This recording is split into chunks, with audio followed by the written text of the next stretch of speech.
everybody, and welcome to the live stream. I am your hostess, Jenna Moreci. Don't you dare, Butters. Don't you dare. You come over here. You silly girl. You come over here. I don't think she's going to come over here. But anyway, guys, I am your hostess, Jenna Moreci. If you're not familiar, I am a #1 Amazon best-selling author of romantasy books as well as writing craft books, and I'm working on my very first rom-com. I am also a YouTuber here on this channel, so be sure to subscribe, ring the bell, and like this stream.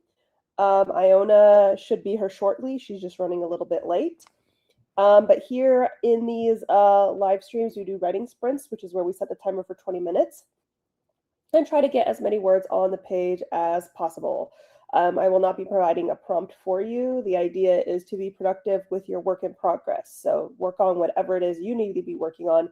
I will be working on chapter 19 of my rom-com. Yeah, that's what I'm working on. I also noticed I worked on it recently and I realized that the characters are playing Marco Polo. And I realized that I fucked up how Marco Polo is played, so I have to rewrite that. But yeah. Oh, really? Oh, really? Is this what you want? Butters is all excited. Hello. But yeah, that's what we got going on here today. How are all of you doing?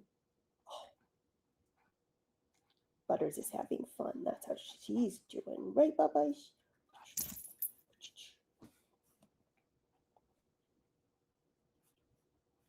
How are we doing tonight?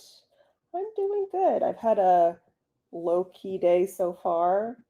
I just got paid for my YouTube course, so that's cool. Right, Bubba? Right, little foo-foo? Right, little baby? And I worked out today and made some medical phone calls. Tried on some new clothes, that sort of thing.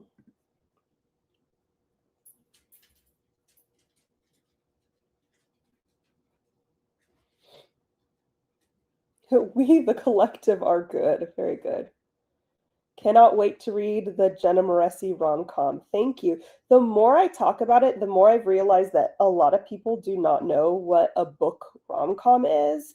I cannot tell you. I even got an email from a newsletter being like, they just make me think of Hallmark movies. And I'm just kind of like, in the world of heated rivalry, you guys still think that book rom-coms are Hallmark movies?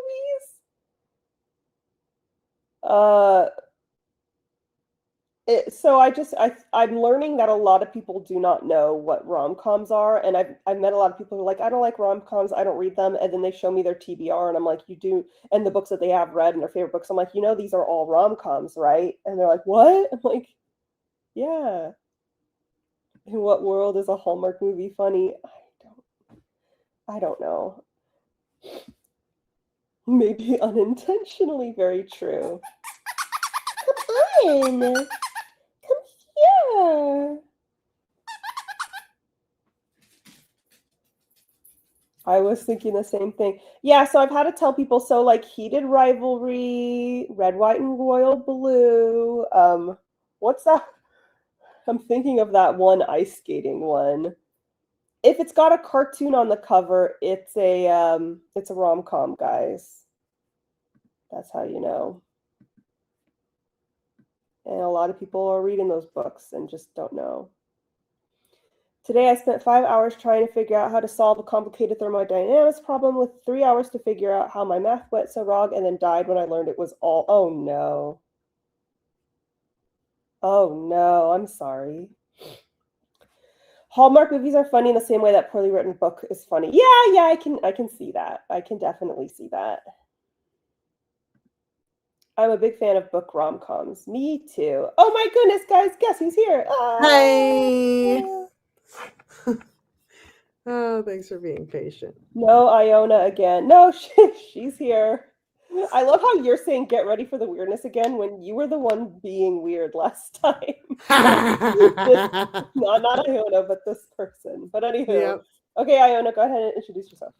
Hi, I'm Iona, and I'm a dark fantasy author. And I have a book, Ashes, out, and it's in ebook, paperback, and audiobook formats. And you can get it on Amazon and Audible. And then also, I read crystal balls and on my website, creepycornfolklore.com. And you can also see me on Twitch on Wednesdays, and that's at Creepy Corn Folklore. Or you can see me online. And there I post a little bit of microfiction stuff, sometimes some of the creatures I make with crocheting for now. And this is Kachu. I think that's it. Awesome. Hold on a second. I'm writing down that maybe I should make a video where I discuss this about how no one knows what the fuck a rom-com book is. This is only something that I've realized somewhat recently because people just kept telling me, oh, I don't read rom-coms. And I was just like, oh, whatever. You know, I know it's like one of, if not the most popular subgenre right now. Well, it's like romantasy and then rom-coms. So when people say they don't read it, I'm just like, whatever. But then the more they talk about it and then they show me the books they read, I'm like, those are all rom-coms, buddy. So I'm realizing that no one knows what the fuck they are. So interesting. You know, Hallmark, famous for their humor, fresh stories, and surprising twists. That's what a lot of them, they're like, I don't like rom-coms because they're so predictable. And I'm just like, you mean like they get together at the end? That's how all romances are. But I think they mean because they're expecting it to be like a Hallmark, the Secret Prince, you know? I don't know. Iona and Kachu, yes. Yes. The deal was good, but now I'm scared that Netflix is making Icebreaker scary. I don't know what's going on here, so I'm just going to move on. Me neither. The Woman, the Wondrous Legend. Yes. Thank you. Thank you, Griffin. Hi, Iona. I have to dip out, but I shall return because I know you were so worried. We were horrified. Return. I would totally watch a video on that. On what rom-coms are. Yeah, I have to think about a funny title for that. Maybe readers are stupid, and here's why. I don't know. But anywho, Butters, come on, girl. Kachu's just doing laps. It's okay. You can relax. I'm here now. Thank God. Thank God. I've been clenched and all stressed out. Yes, I know what Icebreaker is. I just don't know why you think Netflix would make it scary. Especially when the deal was what it was. I've been getting into dark rom-coms lately, aka Butcher. Is that a dark rom-com? I'm not contradicting you. I genuinely did not know. I don't think I've even heard of one. You had to have heard of it. It's all over the fucking universe. I definitely cover Burn Reavers, the first book in the Ruinous Love trilogy. Dark romantic comedy. Oh, so is it dark romance or is it a dark comedy but there's like romance in it? Two rival serial killers. It's a dark romantic comedy. Like a rom-com is a romantic comedy. Yes, but you know how like there's dark romance and then but that makes sense. Two serial killers is definitely dark romance. But Sloane, the orb weaver, and Rowan, the butcher. I love orb weavers. Side note, they are my favorite spider.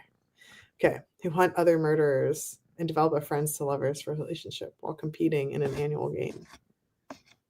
Oh, it's a TikTok trend too. Yeah. Humor. Rom-com is one of those sleeper genres. I'm sure it will boom like romantasy. No, it's been. No, it's always. It's been. It will always. It always has. It always will. It's one of those like. Yeah. It is the genre. It's evergreen. Yes. The dom-com. That's what they're calling. What was it called? That movie that I watched that's based off of a book that was so bad. Dom-com. I'm just gonna Google that and see what pops up as examples. Oh, apparently there is an actual book called Dom-com, so that's hilarious. Dominatrix rom-com movie. It starts with okay. Recent dominatrix movie with guy from True Blood. Pillion! Thank you. It was so bad, guys. Don't watch it. It was Okay. bad. Thank you. Well, you were too late, Casey. But yes. Ew, because you just burped so loud. Did you hear that? I didn't know Ugh. cats could burp. Oh, But yeah. dogs burp, so why wouldn't cats burp? And Duh. also, they hack up hairball. He's not hacking up a hairball, but they hack up hairballs too. They're very regurgitory creatures, Interesting. just like birds. That was a big burp too. Rom-com is popular, but it's overlooked because its audience is mostly female. I don't know. I don't think it's overlooked. I think Yeah. it's like one of those ones where it's like judged a lot. Yeah, But it's not considered rom-com like the like most popular genre out there, fiction genre out there. Well, So- romance in general is by far the most popular genre by a landslide, and Yeah. rom-com is sort of like, the big one, especially right now. But yes, it's not overlooked. They're making bank. It's just that Mhm. people don't necessarily like you'll never be considered one of the greats, I guess. But who fucking cares if like, oh no, Yeah. I'm not respected by perverted, gross, pedophilic men in the industry. I'm going to wipe away my tears with my $100 bills. Mm-hmm. Stop it. Stop it. Okay. There we go. He was doing dangerous Kachu things. is a king. Thank you. Butters, we just played. I love how she's like demanding more play, and Kachu is. Kachu's just purring up a storm. Mm-hmm. How is everyone doing? Send in your thoughts and things. I got new clothes, and of course, it was right before Prime Day. But I got new pants that I really liked, That's and I'm awesome. gonna get them in more colors. I have learned that the fit for me is bell bottoms and flares, so I'm just sticking to those. Love flares. I like bell bottoms too, but I love flares. I just don't see bell bottoms as much. Makes sense that you'd have to kind of like. These are probably more bell bottoms than they are flares, but they're Mhm. essentially flares and bell bottoms are essentially the same thing. Mhm. They are the pants for me, so that's what I'm sticking with. I love that. What are we? What? I feel like he's chewing on something that he maybe shouldn't be. Exactly. And the thing is, women are like never taken seriously in this industry anyway, so it's like might as well just do whatever the hell you want because you won't be taken seriously anyway. right, and just make your money and live a nice life and spend your money on your cute dog. Right, Peppers, come here, please. You're making me so sad. Apologies for not excused. How dare you? Dare you show up fashionably late? OMG, I so called it. I'm inside Kachu's mind. What did you call? Wait, what did you call? That he was chewing on something he shouldn't? Yes. Oh, yes, I see. That specifically sounds like that. I'm about to chew something per. Wow. You know cat sound. Look, here, he's right here too. Like he's not, it's like he's like right here. So Butters is right here, standing where she stands, where she wants to fetch. like, yeah. Okay, fine, Butters, fine. We'll do it live. Okay. Hi, everyone. Welcome. I feel like there's what? Ooh, I got paid for Instagram and Facebook too. I'm just payday. Just taking it all in. All right, Butters. You little needy little Nelly.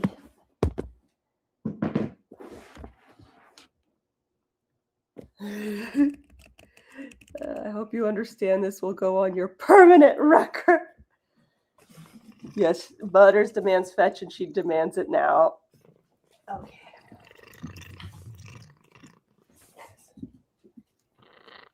Other than Jane, I think Charlotte Bronte. Yeah, we only respect women once they're dead, so good for us.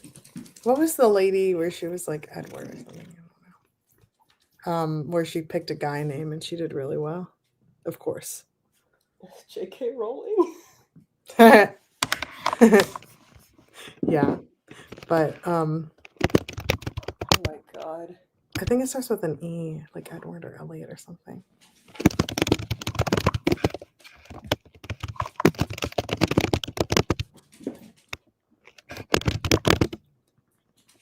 Becky answered you. Oh, there we go. Yes, George Eliot. Thank you. Thank you for knowing what I'm talking about. Like I was like, it's like Edward and Elliot or something. I forget her real name, but We're not doing that anymore, guys. No more of that. stop it. Jay cracking me up. Mary Ann Evans.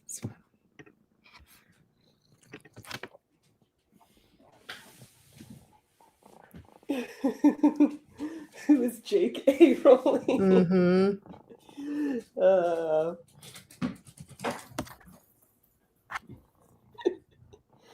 All right, folks. Send in your questions because I can't do a sprint because someone else is sprinting. Right, Butters? She's so Hello. Hello, come on. Come on. Come on. Come on. Give me the ball. Is balding still. But it's just his underneath hairs, not his overtop hairs, so he has comb over places. Well, that's the undercoat. Usually the undercoat is what sheds. Oh. Wait, okay, so maybe he's actually doing what he's supposed to be doing. Maybe his coat is healing. It's just really bald though. Like it's like really bald. Is that normal? Yes. That was the only way they could get published. Yes. And it's still really commonplace now because of internalized misogyny. Especially the genre. Yes, that is a crown bed for little Butters. My mom got it off of Buy Nothing. She loves Buy Nothing. What is Buy Nothing? I've never heard of such a thing. It's a Facebook group. They have them in like every neighborhood. Oh, and you like trade instead of buy? No, you just say on there if you've got something that you don't need anymore and you want to get, and people can say, I call dibs, and you leave it on your front porch and they come pick it up. That's so cool. And my mom is obsessed with it. That's how she got like all the kids' toys because she's like, they grow out of them so fast. Or so quick. So like she's obsessed with it, and I cannot tell you how many facial products she has gotten for me, like unused, obviously, but it'll be like something like, I got this and I'm never going to use this. Does anyone want it? That kind of stuff. Or like my husband ordered the wrong, I wanted apples and he ordered oranges, that sort of thing. So she gets tons of stuff, and it was, dog crown bed, and I was like, yes, we want it for our princess. So yeah, but you should check to see if there's a Buy Nothing in your area. I'm gonna see. Oh, I cannot wait to see what would be there. Yeah. You said it's on Facebook. Mm-hmm. Okay. I even made, my mom is so obsessed with Buy Nothing. I made her a shirt that said Buy Nothing Queen for Christmas one year. Love that.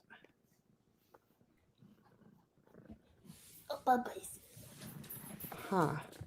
But yeah, it's funny because she's gotten me so many facial masks, and like it'll be, the masks that like the sheet masks, so they're all sealed and stuff. And that's how I have found some really good masks. This will be like, they're like, I'm never gonna use these. I use them. Like, this is like a great mask. I'm gonna buy these from now on. That is pretty cool. I'm gonna go to the crazier part of town and not the ritzier part of town. How long have you had Kachu? I've only had him for 4 years now.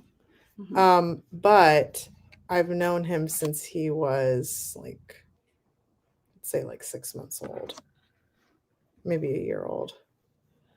We still have a problem with women fantasy authors immediately being shelved as YA, while male fantasy authors don't. That has been an issue for a really long time, but now the issue is that they're all getting shelved as romantasy, even though they are not romantasy. And then people will give the book bad reviews because it's not romantasy. So yeah. How long have you had Butters? About 8 years. He's so cute. however old Butters is, she was Is 1 how year long old. we have had her. Yeah. Oh, how long you've had her? And nope, Yeah. Kachu. Oh my God. She's gonna be 8 in September, so a little under 8 years. Right, you're gonna be 8, That's 8, fabulous. and feeling great. That means that Kachu is 9. Because I always thought he was the same age as her, but do you see what I mean about the look at his little bald pat? Look at this. Wait. Yeah, he's just he's Look at- shedding. This is shedding season 2 because Okay. it's the summer. Look, I'm moving his comb over out of the way so you can see it. Yeah, he's just shedding. Look at it.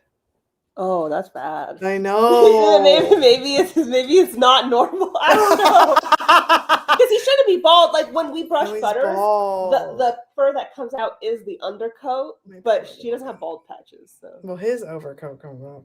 I mean, that's happened because the people who had so Kachu will be so if Butters is turning 8, then he's either 9 or gonna turn 9. So we'll just say he's 9. Mm-hmm. For my favorite number.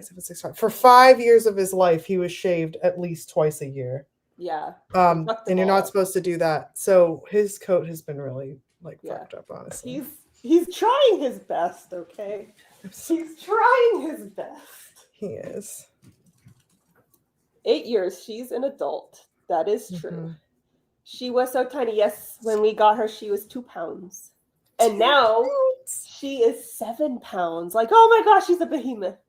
Like Butters, you're a behemoth. You're a wild and crazy fighter dog. That's huge.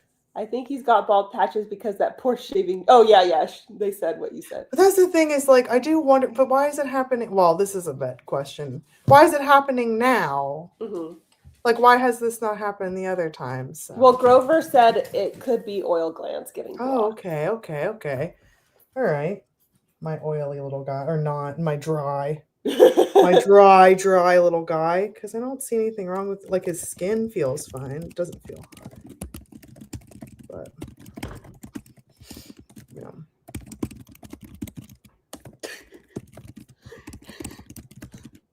Keep combing it over.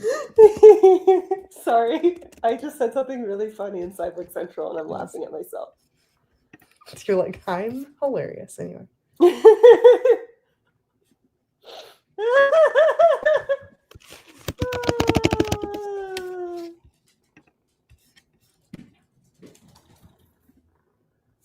I'm sorry. I don't know. I'm pleased with it. Butters is just good. 80% fluke. She is when she gets a bath. She's so skinny. I'm jealous of how her hair looks. It's so beautiful. Let me see if I can get a bath picture of her for you guys. She always looks like you have betrayed me. I thought you loved me, but I was proven wrong. I will find a bath picture.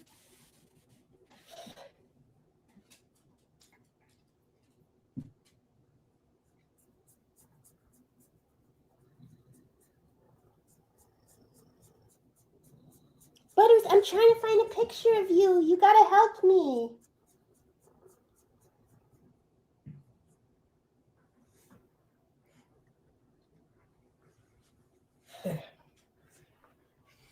Sorry, guys. This is more important than answering your questions. I feel like I had something to tell you, Iona, but now I can't remember what it was. Womp womp. Womp womp womp.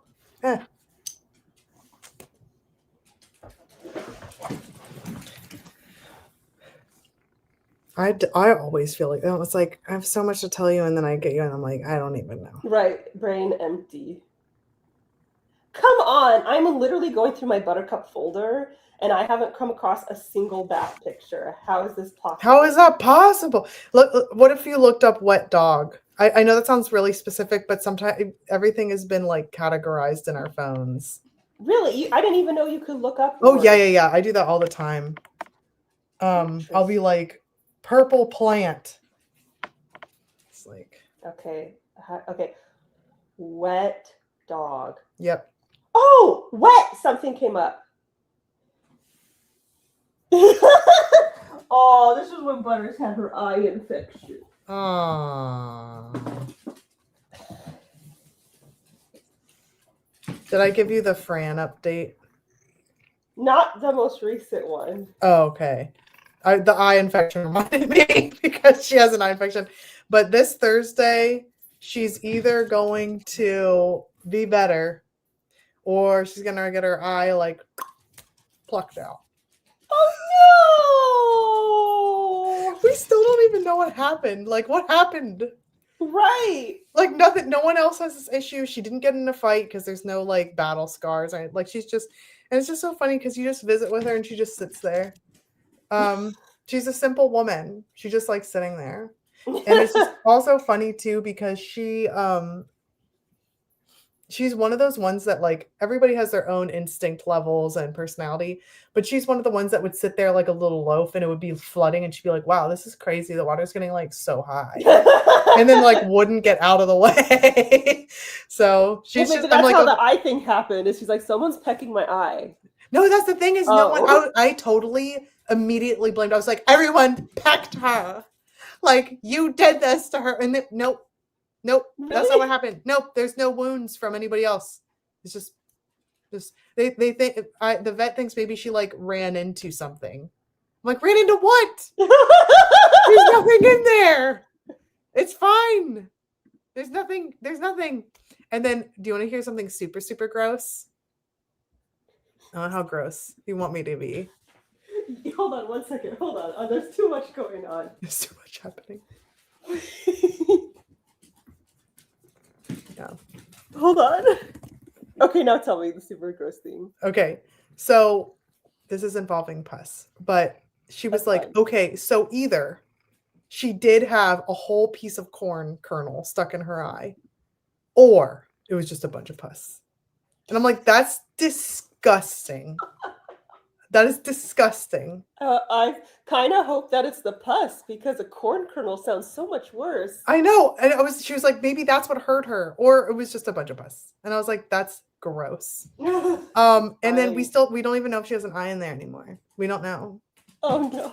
I know. Well, then she can be a pirate. That is what everyone's saying. And she's gay and she's intersex. And I'm like, you know how many pirates were super gay? All of them. Right. So it's canon. Like maybe she's reincarnated. Right. There you go. I'm sorry, but Becky, what you said in Summer Central, I can't wait about sadness killed me. Oh my gosh. Wait, I didn't even see this.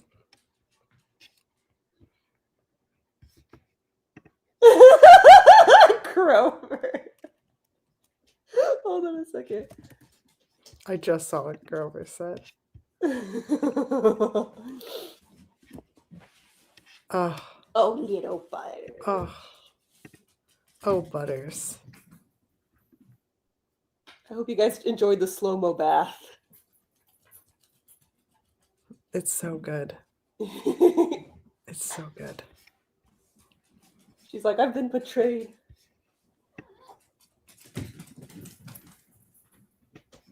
She's like, you've made me do this.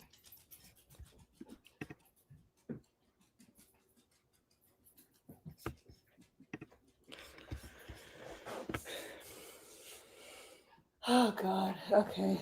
These comments. Hold on. Captain How is it possible that you haven't found a bad picture of Butters? Look at them. I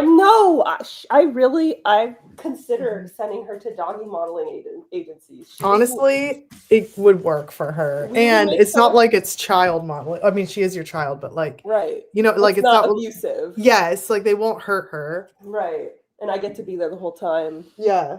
And she's just like literally so pretty. And I know everyone thinks their dogs are cute, but my dog is like, she is gorgeous. Pretty. She's a pretty girl, and she doesn't even have to try. Let's see.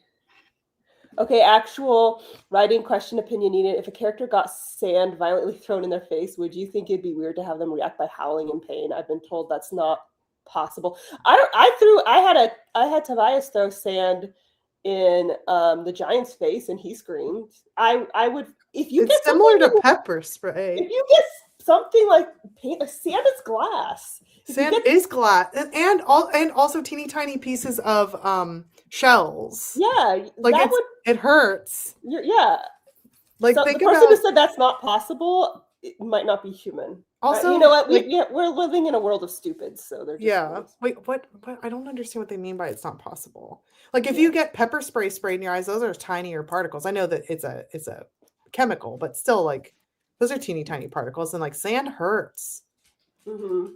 Ask anyone who's been hit in the face with a wave too. Like Yeah. it burns.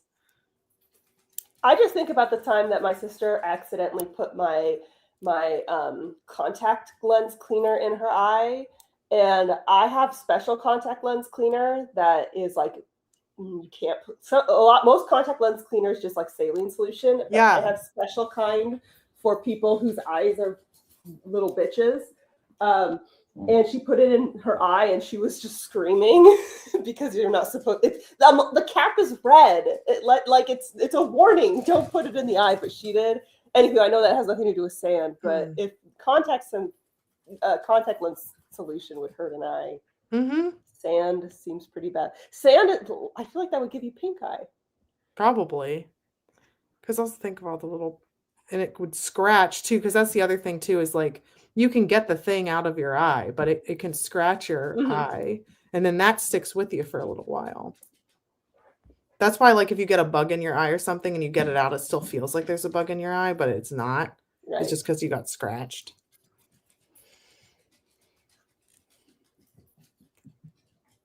I'm trying to get caught up. Did you know, so this is total side note, and I just thought it was interesting. Did you know that? Sorry. Go ahead. I was told sand could only be surprising, not painful. Is this person? Hey, so you can feel emotions and physical feelings at the same time. I feel like you are talking to an alien. Like, what is happening? Who's just trying to like acclimate to society.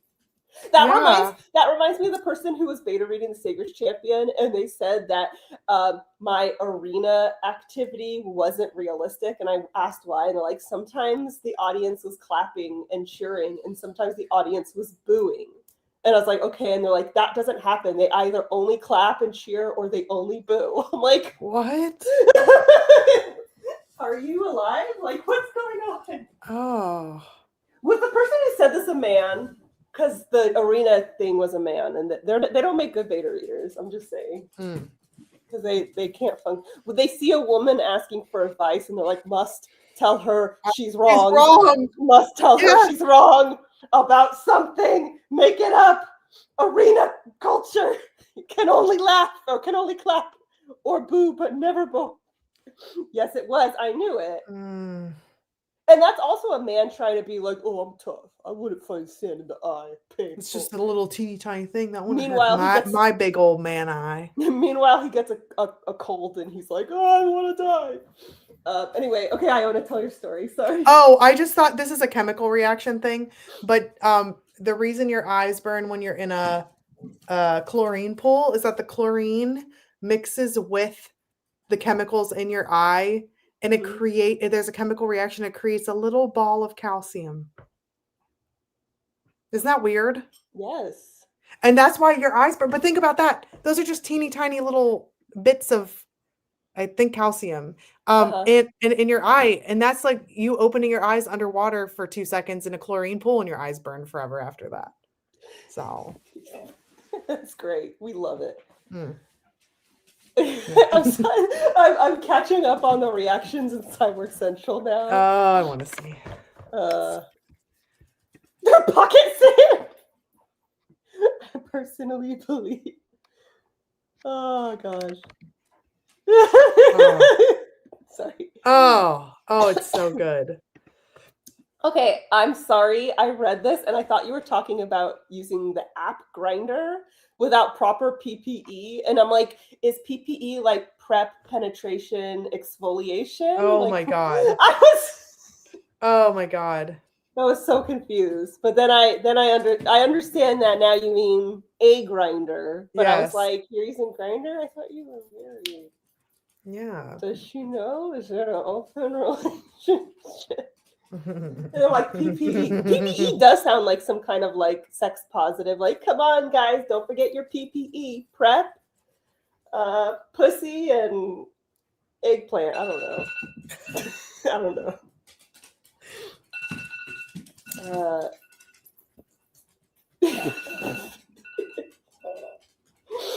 Sorry, this made me laugh. I mean, I would also be surprised if someone swung a baseball bat in my face. And I would also be a tremendous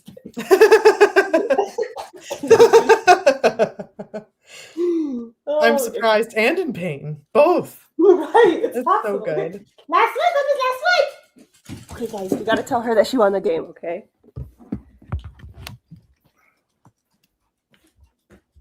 Good girl, you won the game! What? Welding is pretty gay. Good girl, Butters. Oh my God. It's Courtney Cox. Are you still watching Silent Creek? Oh, you're watching Masters. Yeah, I'm about to turn it off. I just wanted to see Courtney Cox, Holly Young, and them. OMG, guys, it's been so long. I've missed you both so much. I'm still writing. Don't worry, but I'm also getting ready for my freshman year of college. Congratulations! Marky. That's so exciting. Has this person ever been into an arena? I know, like, go to any. What about the sports games where one is booing and one is cheering? That doesn't make any sense. It just doesn't make any sense. Mm-hmm. Oh my. And OMG, that's hilarious, and that's why I'll never forget it, because this happened like 10 years ago. And I just kept asking. I kept being like, so I kept repeating what he said, because I was like, there's no way that I got that right. But I got it right. That is what he meant. Okay. All right.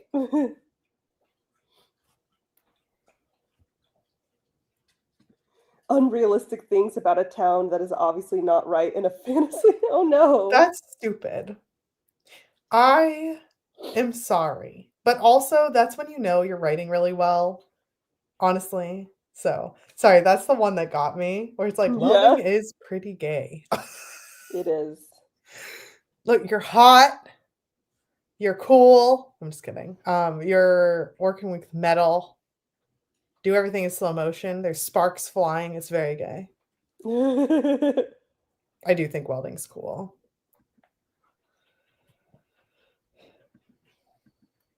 Penis, and erect penis.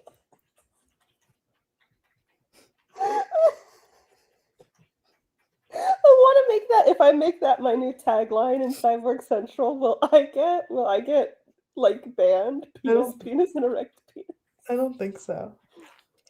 Oh, that was really good.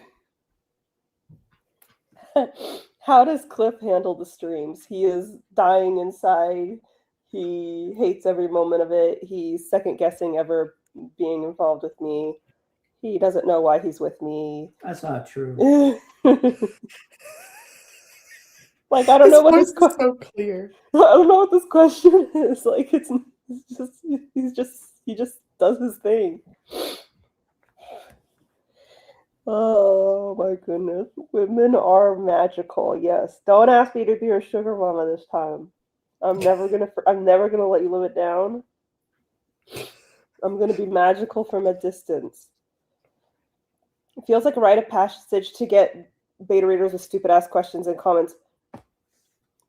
The "wait, he's gay" comment is like ingrained forever in my brain. It'll never be lived down. There will never be a dumber question or comment. For like Enzo, right? Yes. Wait, he's gay? Wow, I didn't take that as a gay thing at all. I thought he was just bored and blowing off steam. Well, we're blowing off something. But it's not steam. I remember someone else said, I mean, she's correct if the other character is named Steam.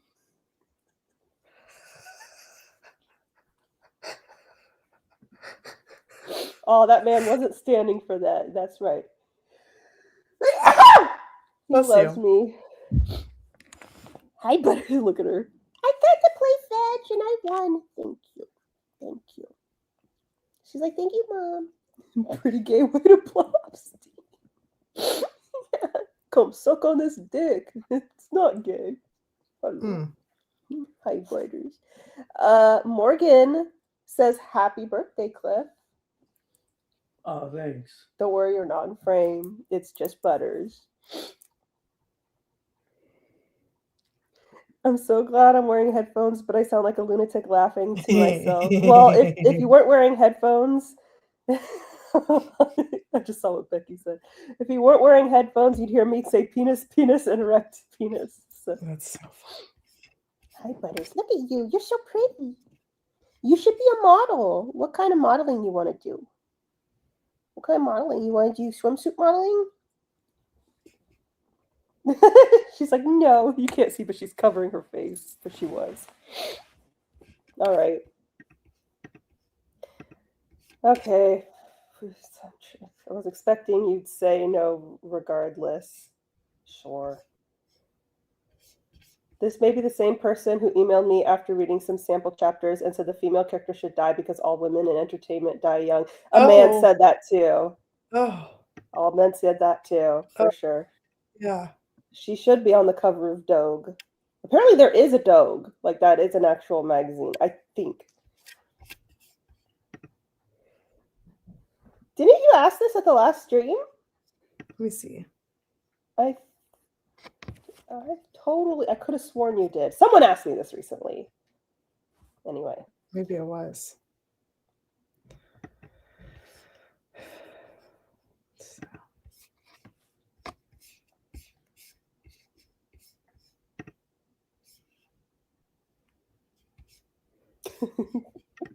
I really...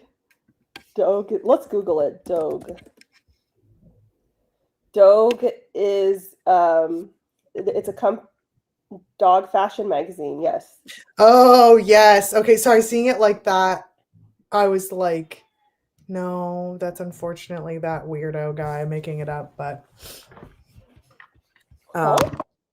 Oh, you're thinking of Doge? Yes, and I thought you were just saying it wrong, or like, not you, but like, I thought you were purposely saying it wrong so that like, we weren't saying Doge or something, but I was like, no, it's not real. No. Those poor Shiba Inus are now tied to him forever. But no, Doge is real. Yeah. Dog Vogue, yes. She should be on the cover for exactly. Yeah. If it's a stupid writing comment, a man has said it. Yeah, and it is a trend among male writers to kill off the female characters. Like, if that, I mean, it's just endless.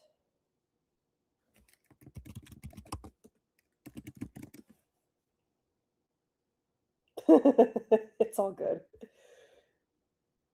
Yes, we got it. But Butters is Dogue's next top model. If you Google Dogue magazine, it's actually like, it's so cute. Oh, okay, no, that's not. There's so many cute and like really pretty dogs in there. It's the Dogue magazine. Oh, look at this doggy.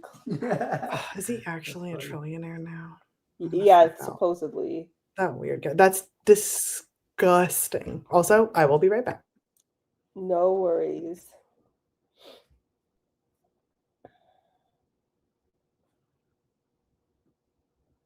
That weird guy.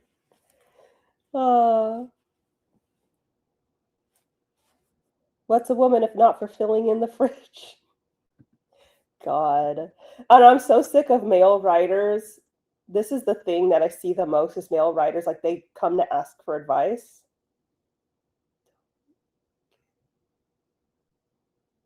Sorry, I got distracted. They come to ask for advice, and they're like, I want to write women well, so I want to talk to women and ask women. And then the women will be like, they'll like describe their scene or describe their situation, and then the women will be like, a woman wouldn't do that, or that's not realistic, or that's a harmful misogynistic cliche. And they're like, well, it makes sense to me. And then they try and rationalize it, and you're like, okay, but it's still not, it's not good. It's not realistic. It's misogynistic cliche, and they're like, yeah, I want to do it. And it's like, okay, well, you said you wanted to write women correctly, but clearly not. Because these types of men cannot take advice. Exactly. That weird guy. The only problem is that I use weird as a compliment. So when you hear his father, Errol, talk, it gives an interesting insight into what he's hiding. Interesting.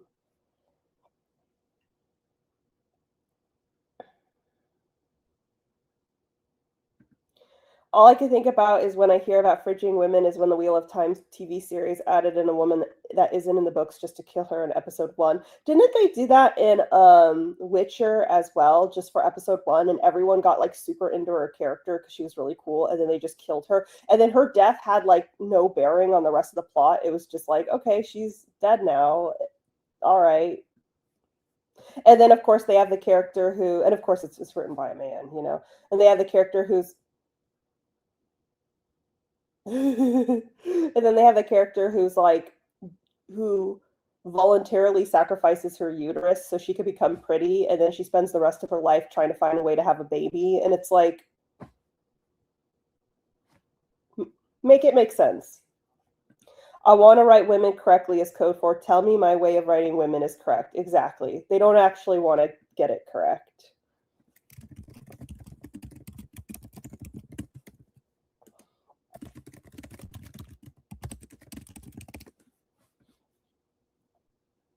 I cannot tell you how many times I've critiqued a male writer just to have them explain to me why their thing works, and I just didn't get it.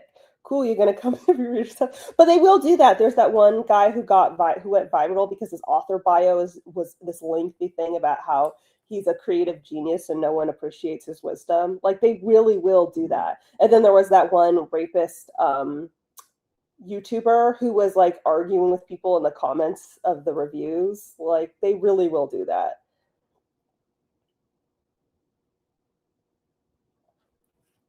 I was gonna say something. Oh, also, people used to pay me for critiques, and every time I had to critique a man, I knew it was just gonna be the most painful process. They either get so offended, like one guy like sent it to me, and then when I send him my critiques, he just writes back, "I know, I suck. I get it," and then unfollowed me everywhere. And my critiques aren't mean. It's not like I said this is a piece of shit. I just said these are your issues. This is what's working. This is what's not working. The usual, you know. And he's just like, I know, I suck. I get it. Like, he was just expecting it to be all great things. And then a lot of men will want to go back and forth and explain why it works. There was this one guy who wrote about a woman who's a warrior literally giving birth on the battlefield while she's killing people. So she's just killing people, and a baby's falling out of her. And then at one point, the baby's like on the ground and the umbilical cord is still in her, and she's like killing people. And then she pauses to slice the umbilical cord with her own sword and continue fighting. And I was like, no to all of this. He goes, but I'm just trying to show that's how good of a warrior she is. And I'm like, absolutely no to all, no. And then he just kept trying to rationalize it to me, and I'm just like, you didn't even have her birth the afterbirth. You didn't even have her birth the placenta. Like, it's just, men are wild. I'm finally here. The party could start now. We were saving all the alcohol just for you. Not like for you to drink, but for the party to start.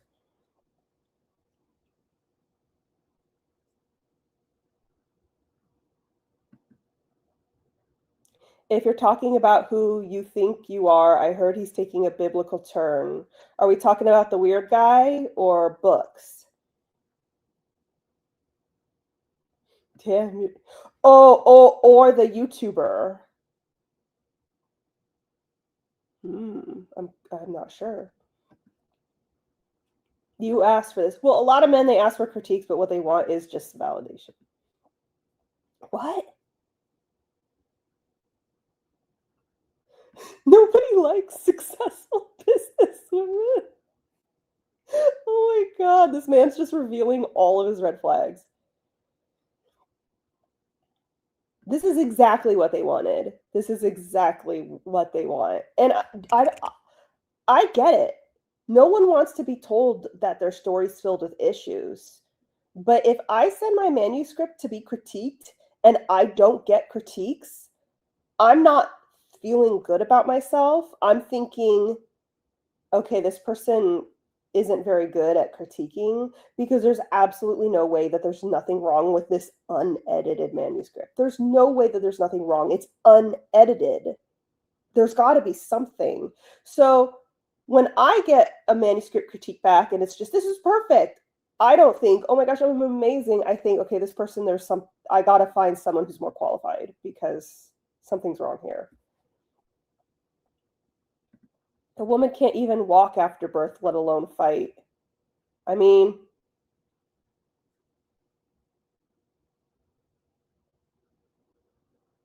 I don't know about that, but I guess I'm a man because it took me forever to stop needing constant validation instead of a proper critique.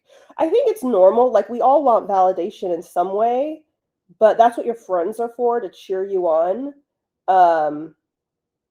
That's not what a critique is for.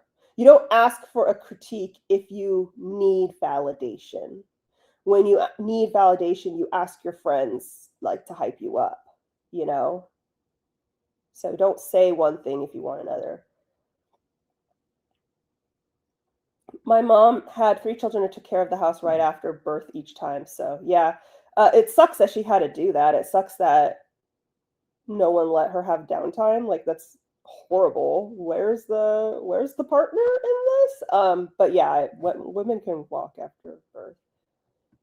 I remember when you offered critiques, I always wanted to get one from you, but I never finished anything while you were offering them. It's all good.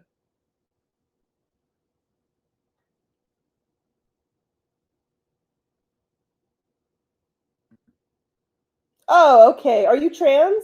I'm sorry, I didn't get it. I took it too literally. I'm autistic. What made me less misogynistic was working in kitchens surrounded by men, pretending what they put on a plate was perfect and arguing with the customer. Just feel like that's relevant. That makes sense.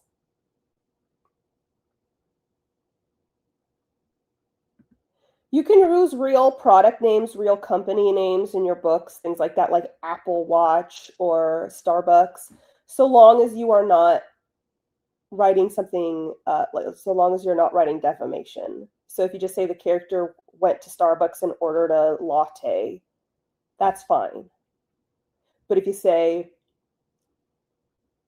Starbucks is the worst company ever and I piss on their walls every time I walk by them, then you're in trouble. It makes me think that these sorts of men would flip out over constructive critiques. If they sent it to a lit agent, they'd blame the critique and betas for why the agents ghost them.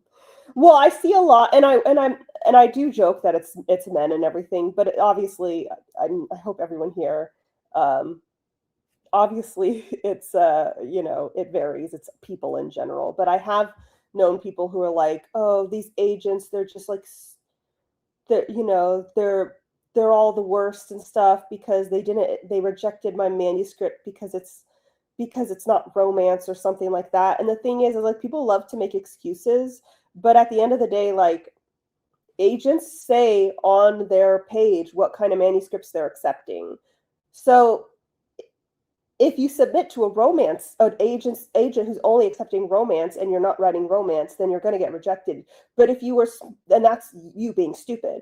But if you submitted to an agent who is accepting other genres and they don't accept you, then it's not your genre, babe. Maybe the book isn't good. And usually agents do tell you why they're rejecting you.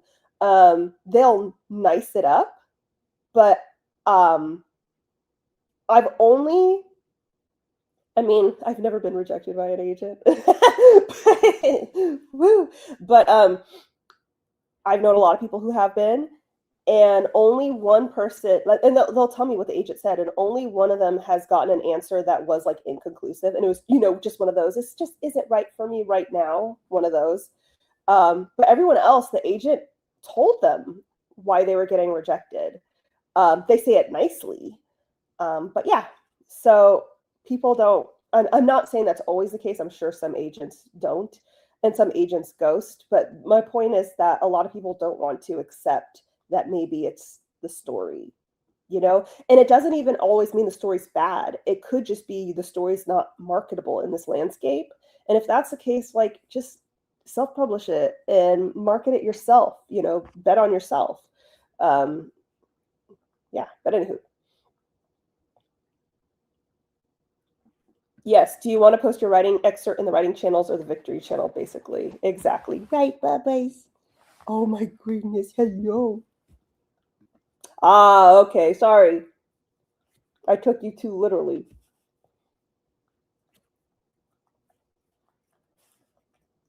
I personally dislike seeing real brands or references in books. I guess it's because each time the author overdoes it. Okay. I don't have a problem with it so long as it's just, day in the life shit. I feel like I'm having trouble with my draft and I don't know why. This might be a good time for a critique partner and they can tell you what's wrong. An amateur writer I know talked crap on self-pub for years, got rejected a million times by agents, and guess what? Now they're doing... Yeah, there was a writer I knew who I used to be friends with, and then later found out they were only friends with me to try and mooch off of me. But anywho, she was adamant about how she was going to go the traditional route because she wanted to be a real author. And she was never... It was all passive aggressive. Like, I'm better if I go traditional, very like that. And she got rejected by something like over 100 agents. And there is this like general school of thought where if you've been rejected 30 times, I think it's like a 10 or 30 times, it's time to stop and reevaluate and pay attention to, what this means about your story. 100 rejections is crazy. And when she finally got an agent, it was with one who was just ending their apprenticeship. So they are just now getting their first crop of authors. So sort of like not like the strongest agent, they're brand new to the industry.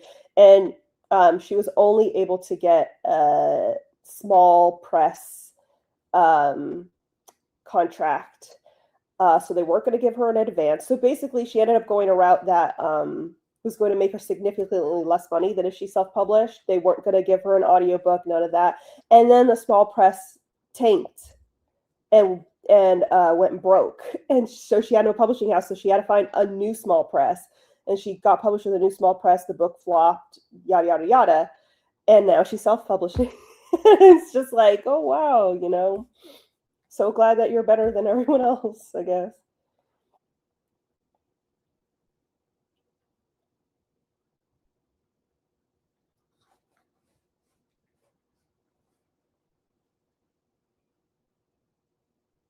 Thank you. Remember to like the stream. No. It was someone from back when I was writing The Savior's Champion. Butter's Kiss Attack. Yes. I don't know if I should do short stories or a full novel. My story has too big of a cast, and I was thinking short stories would help me with the characters and their backstories. Well, I don't know what to tell you. This is all about what you want to do. I mean, short story sounds like something you'd just be doing for yourself and not really for like your career. So I don't know. What do you want to do? I've had a lot. Okay, so my problem is that I'm autistic. I grew up not having any friends. No one liked me. And then when I started my YouTube channel, all of a sudden everyone liked me. And I realized that like it should be common sense that people just want to use me. But I was still in that phase of like not totally accepting how much neurotypicals lie. And also like when you spend your whole life with no friends and then now suddenly people want to be your friend, it's like a very exciting feeling, like, oh my gosh, I get to finally have like girlfriends, and I get to experience that. So I had a lot of people, and the thing is that I have like that autistic pattern recognition intuition, where with every single one of them there were things that I noticed that were red flags. And my whole life, because of the pattern recognition, people always told me that I was too judgmental and that I'm too much of a hater and that I can be a contrarian and shit like that.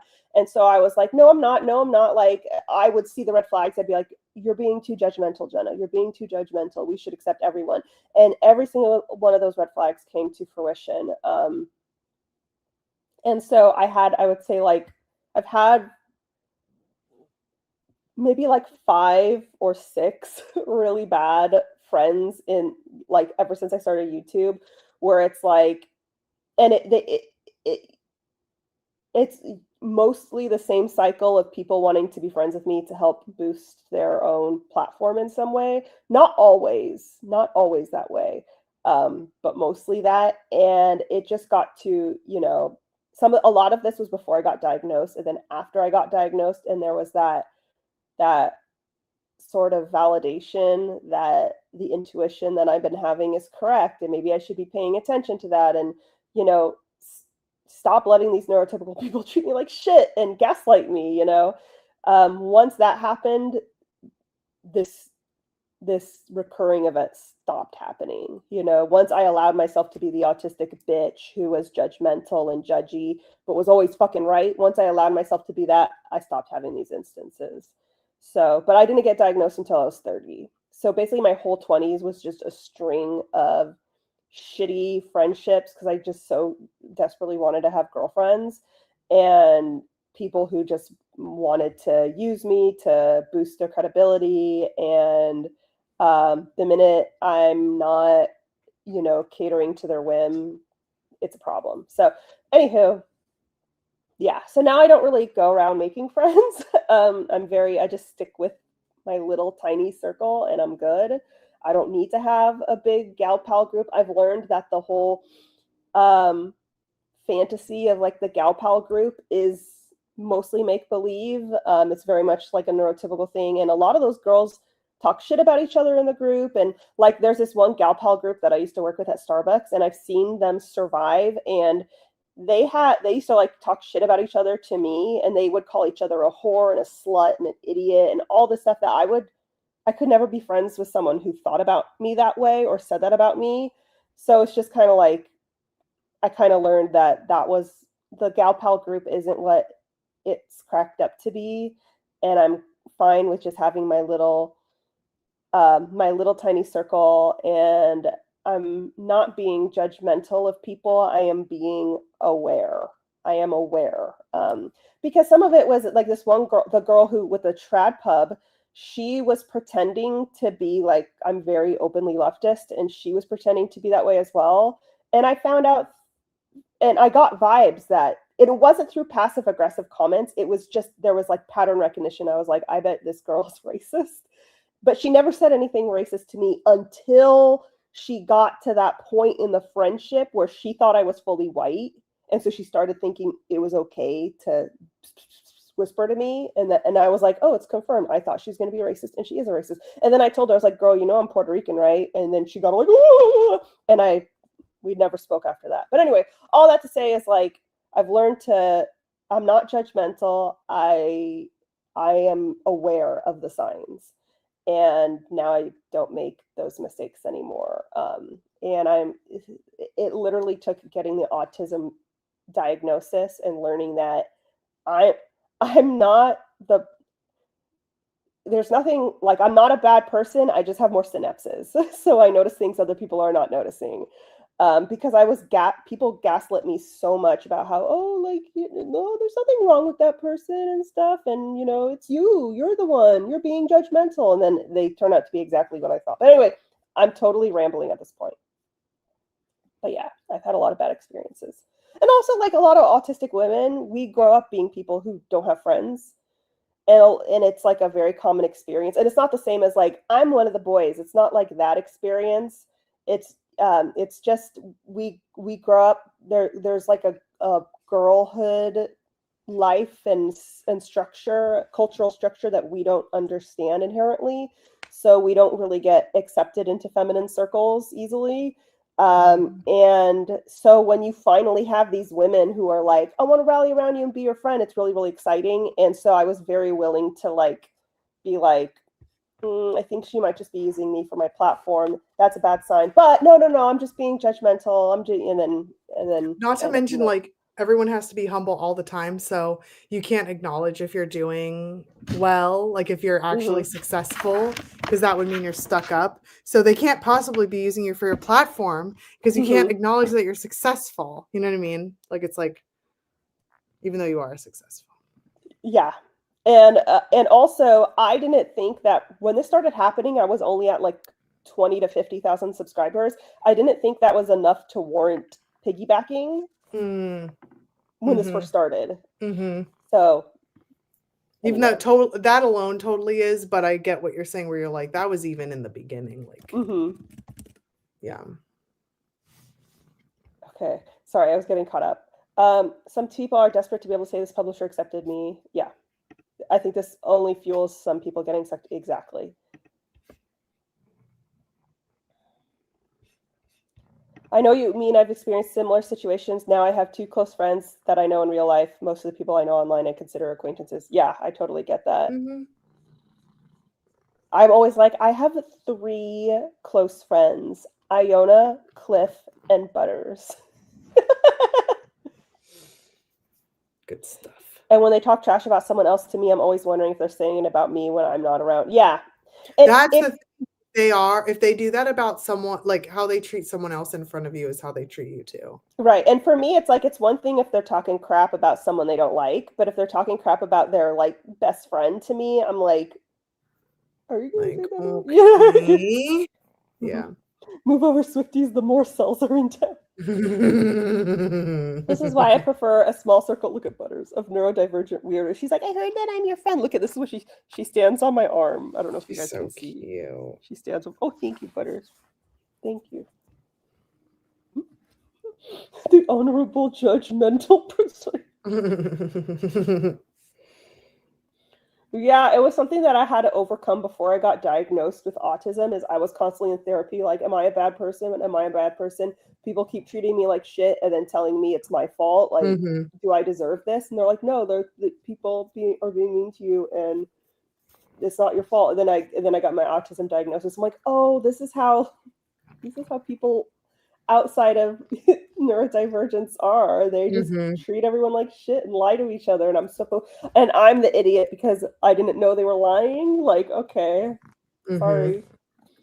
Yeah, having high standards doesn't make you a bad person. Yes, Butters, that's for you. Thank you. I'm one of the boys all nurses and Republicans say.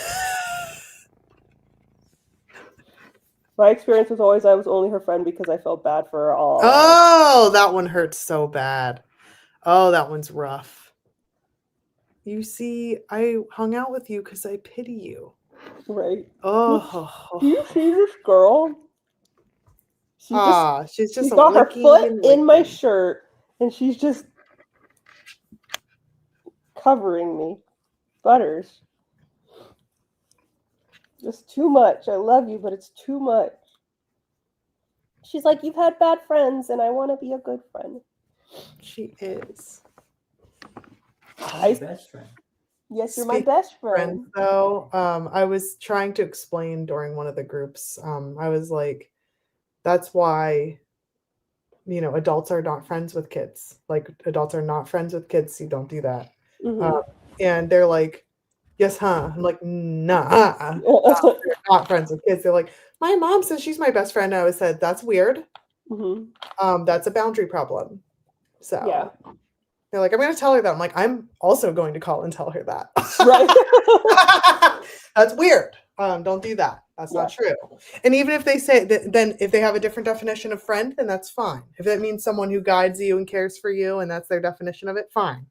But if they're like, you're my bestie and they use them as an emotional support, right. So I just think it's funny how different people use the word friend too. I used to hyper focus on one person and get told to stop being creepy back in the. I used to do that too. Oh, I see. Yes. Not like. I feel like I've had that experience, but not. I had that experience because I'll remember things people tell me, and then they'd be like, "How did you know that?" And I was like, "I'm telling you something you said to me."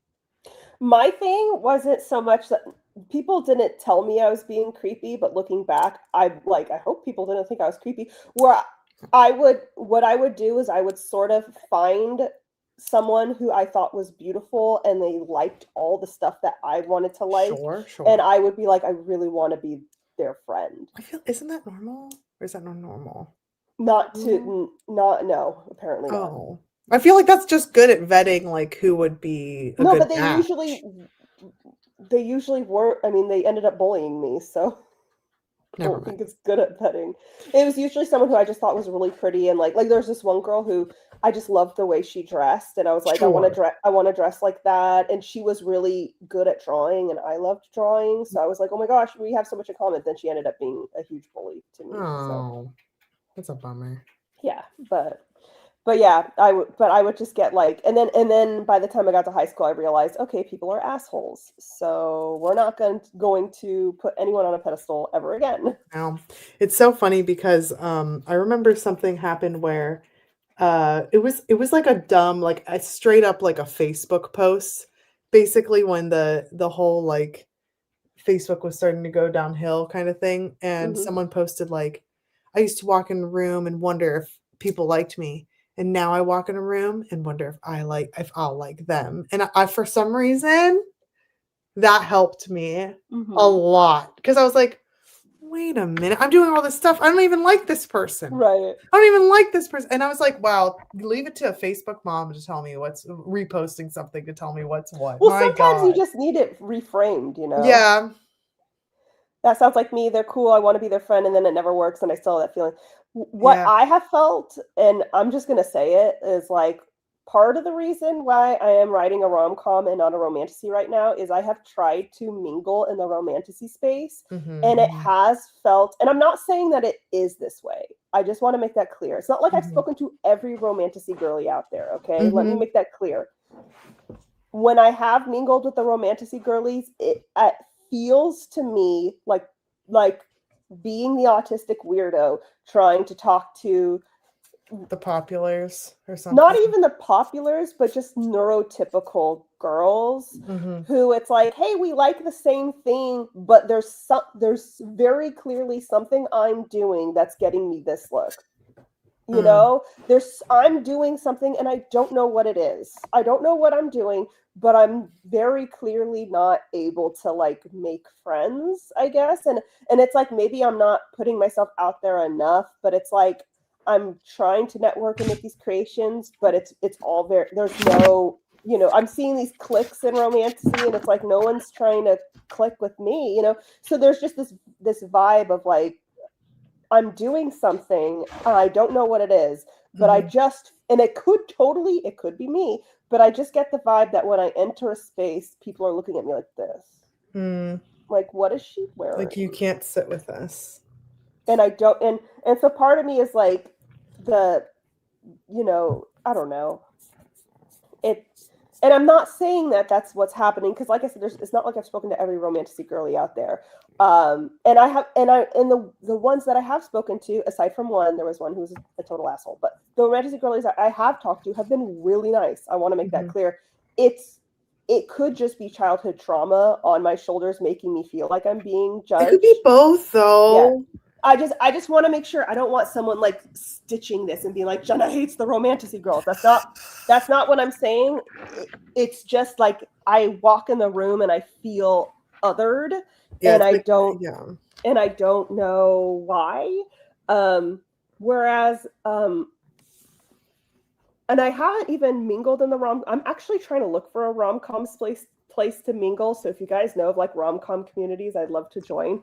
But I feel like I'd have better odds just because you see more rom-coms with plus size women and disabled women and Yeah. autistic characters. Yeah. And you see that in romantasy, but not it's prevalent in rom-coms. Mm-hmm. Rom-coms do it way more. So part Mm-hmm. of me feels like I might find my little like othered, like more othered people. I don't know. But anywho. No, I do get that, especially in the niche rom-com. Not that it has to be that niche, it's not that niche, but like the disabled rom-com writers and like that have rom or disabled rep and like I think you're in like queer overall might be nice. Mm-hmm.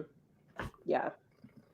A quote that has stuck with me forever is neurotypicals don't have friends. They have acquaintances who benefit them somehow. Yeah, I've kind of learned like I've met so many neurotypicals who don't seem to like their friends. And I'm the kind of person where like if I don't respect you, I don't even want to be around you. So why would I be your friend? But it seems like neurotypicals are cool friends So are people that transactional. they enjoy, they have a good time being around. Uh-huh. And like I can have a good time around someone but not consider them a friend and not Yeah. respect them. It's not the same. A friend to me is someone who, like, if I'm going through something, I feel like I can talk to them about it. And if they're Mhm. going through something, I hope that they would talk to me. Like that's Mhm. what I consider a friend. Yeah, it's like a lot of reciprocity and not keeping score, because Yeah. that's transactional and very different. But like I don't feel like I'm overdoing it or like putting in more than what the other person's putting in, if that makes sense. Like Right. it's totally reciprocal. Right. It's just, for me, what makes a friend is a level of respect and trust. Whereas with neurotypicals, like it's just like, oh, we have fun over drinks. And it's like there are lots of people who I've had fun with, but I thought Mhm. were assholes. I would Mhm. never consider them friends, but I had fun Mhm. with them while drinking. You know, Mhm. it's not the same thing to me. So Mhm. so yeah, and I mean, like I had a friend who, one of the shitty writer friends, it was someone Mhm. that I personally would, that by the time that this happened, I had my diagnosis and I knew to differentiate, like I knew where I stood. And Mhm. so this was someone that I considered an acquaintance and not a friend, Mhm. but I knew they considered me a friend, because neurotypical's Mhm. definition friendship is an Mhm. autistic person's definition of an acquaintance. But anyway, when Cliff was hospitalized for 2 months, I didn't hear shit from them. Not a peep, not a message, not a DM, not a text, nothing. People that I speak to maybe once every 6 months messaged me to see if I was okay. Helen Shoira, who is an acquaintance of mine, lovely woman, romantasy writer. We talk maybe like once every 6 months just to check in and be like, congratulations about what you got going on. She hit me up to be like, I hope you're okay. And this person who calls me a friend, again, I didn't consider it, it's like, so I never spoke to them again. Again, not Helen. Helen is lovely. Anywho.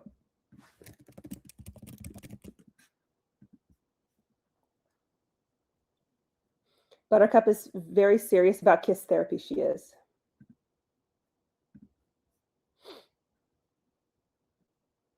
My problem is I overshare and I'm overly trusting. I was married 10 years thinking hubby was best friend and told me he hated me for a long time. I cannot read even the closest to me. Well, the thing is I don't think that's a you problem. If he's your husband, I would expect my husband not to hate me because he's my husband. You know what I mean? Yeah, it's like one of those things where you're like, That's I not take your you at fault. your word. Yeah. And if you're sharing with, it's not my fault that I take you at your word. You know what I mean? Mm-hmm. Like, if you don't like me and you don't tell me, how am I supposed to know? Yeah. I don't think that's on you. That's on him. And also being overly trusting of your husband, like their husband's Whoa, that's on you. No, I'm just kidding. Like your who would husband's do that? your husband's supposed to be the person you trust the most, you know? Like Cliff, you know, I'm trying to think of how much I trust Cliff. If I was worried about something in my butthole, I would bend over and show him my butthole.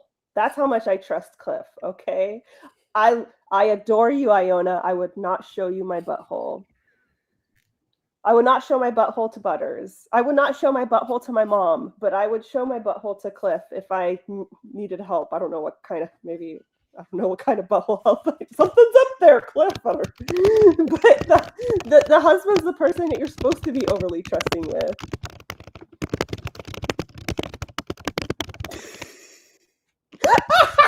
That was Iona saying, I haven't seen your butthole, but I have seen your butt. When you fell and bruised it, sent it right to me. That was the side of my butt. So it's not whole quite... cheek, Jenna. Yeah, it was the whole cheek. Whole cheek. The side. I actually sent that to a lot of people, though, because it was so amazing. Wow, I thought I was special, but I guess not. I guess you'll so sex amazing. whomever. Also, I have a great butt, so it's just the side. It's not like it was the crack, okay? I feel like it doesn't count unless you can see the crack. It doesn't count unless there's crack. I was still wearing undies. It was just the part that the undie doesn't cover. Do other neurodivergents struggle with friendships drifting apart? Like, why is it happening? Even if you move, we can still keep in contact. noticed a problem as a neurodivergent where you put in more effort than the other person. And I've done that thing several times where I realize, wow, I'm the one putting in all the effort. I'm going to stop initiating conversation and see what happens. And then they never, ever speak to me ever again. Talk to you ever again. So I do have to say, I do have a problem with that, like, with like initiating sometime. No, that's not true. That's not true. Because it's basically I'll initiate at random, not for particular reasons. Like if it's someone's birthday, I have no idea what the fuck's going on. Like you're lucky that I remember anybody's. But I have to write everyone's birthday down or else I won't remember. That's smart. But like I'll see something and be like, oh my gosh, this reminds me of this person from 3 years ago. Like, and I'll send it to them. So it's not like, I don't know if that makes sense. Like, but I do struggle with initiating plans together too. That one's tough on me. I'm also the kind of autistic where I don't miss people. So if someone disappears, like I remember telling Cliff once that like if we ever break up and you don't actually want to be broken up with, you better reconcile things right away because I just move on. Like, and it's not even like intentional. It's just that like it's like you're not around and I forget, you know? And so I'm the kind of person where when friends have fallen by the wayside, I'm not upset. I don't miss them. It's just not in my, I don't miss people that way. So there have been people who have, I'm sure, given me the cold shoulder and were waiting for me to like, what's wrong? And I just had no idea and I just went about my life. So don't give me the cold shoulder. Just tell me what's wrong. Yeah. Jenna, are we the same person? Maybe. Have you read books by Abby Emmons? I have not. No. I heard some not good things about the disability rep. Yeah, I've heard that as well. Yeah, but I'm not sure because I haven't read them myself.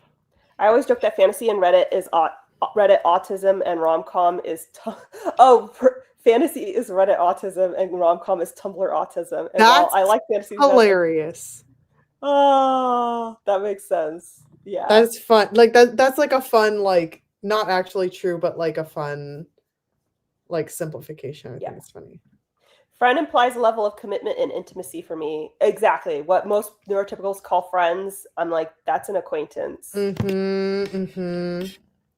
here's the thing, at least in the US, it's like rude to say someone isn't your friend. So like, for instance, like, after my promotion, my old boss, who's from like 2 previous places, oh, hi, Ryan. She took me out for ice cream, but I would say my old work friend, like as like a shorthand, and not go into nuances of like, I trust her a lot and I tell her things and I consider her friendly, but it's not like we hang out all the time or talk all the time. See, I'm just, you're not supposed to do this, but I just call people acquaintance and I'm just, like, I'm doing distant. The rude thing. It's too distant because it's like, oh, my acquaintance, because I'm like, oh my gosh, I've like sobbed in front of this woman. But then it's also like, it's like too intimate to be an acquaintance, but it's not frequent enough to be a friend. Does that make sense? Like, yeah, I was just talking about the fact that you're like saying it's rude to say. Oh yeah, it's super rude to do that. But apparently, but I do it anyway. You're like, but I do it anyway. That's funny. It doesn't count unless it's crack. Exactly.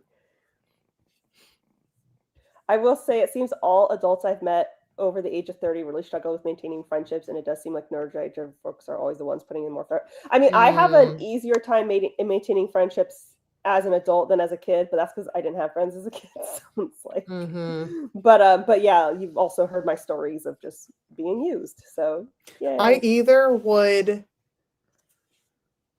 feel used or be used, or someone would really like latch on to me and I'd be like, okay, they're chill, I'll wave to them in the hallway, but then they'd tell a bunch of people we were besties and I was like, what is happening?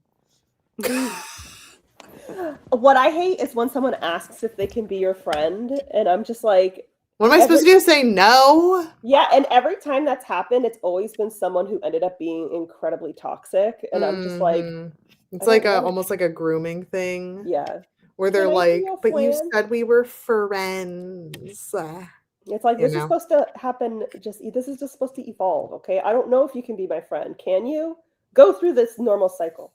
Mm-hmm. She'll come crawling back 15 years later. Oh shit. I never miss people. I feel like I'll feel like anger towards someone, but I won't miss their company. The only person I have ever really missed is Cliff when he's been in the hospital. And then I'll be like, I Aw. wish Cliff. But I think it's a little bit different because we've known each other. How long have we known each other? 2008, 2018, almost 20 years. That makes sense. Yeah, 18 years. We've known each other for a whole legal adult.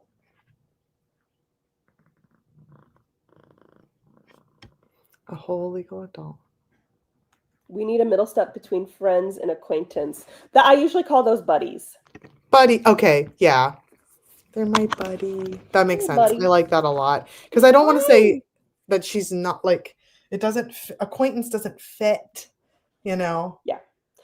This is a problem that I used to have really bad. I still have it, but not to the same degree, where I would tell my life story and trauma dump to people. But the problem was I didn't know I was trauma dumping. I thought that my stories were normal stories. And it wasn't until I got older that I was like, oh no, that was abuse and trauma that I just shared with someone whose last name I don't even know. And then people would be like, wow. And then people will think we're like really close because I did that. And I'm like, no, buddy, I'll say this to anyone. Like, we're not really close. And they'll be like, oh yeah, we're best friends. And I'm like, you know, because you trusted me with this. And I also, this is an autistic thing where you give off a vibe where people feel like they could just tell you anything. And I think it's because so many autistic people just do their own thing, and it makes you feel like, oh look, they're so free and they just do their own thing and they'll accept me for who I am because they accept themselves. But really it's like, I don't know how to be like you. I would love to acclimate, but I don't know how. But anywho, yeah, this is something that I used to do. I still do it to a certain degree, but I'm more cognizant of I'll tell the stories. I can tell stories, but I know which ones maybe I shouldn't tell. But I'll still tell a little bit more than a normal person would, but I know which ones to avoid. Well, but also like there's also I'm not saying you did this, but there's this other thing that can happen where someone trauma dumps and they almost like use it to self-harm because you get like a dopamine rush when you overshare, because it's like a little bit like stressful and it's like a little bit like anxiety inducing, and you're like, oh my gosh, I shared that, now this is an intimate moment, when it's not. And so some people, you did not do this, and like, but just be careful too in case you notice this about yourself where you're like, you have this and you have this like rush.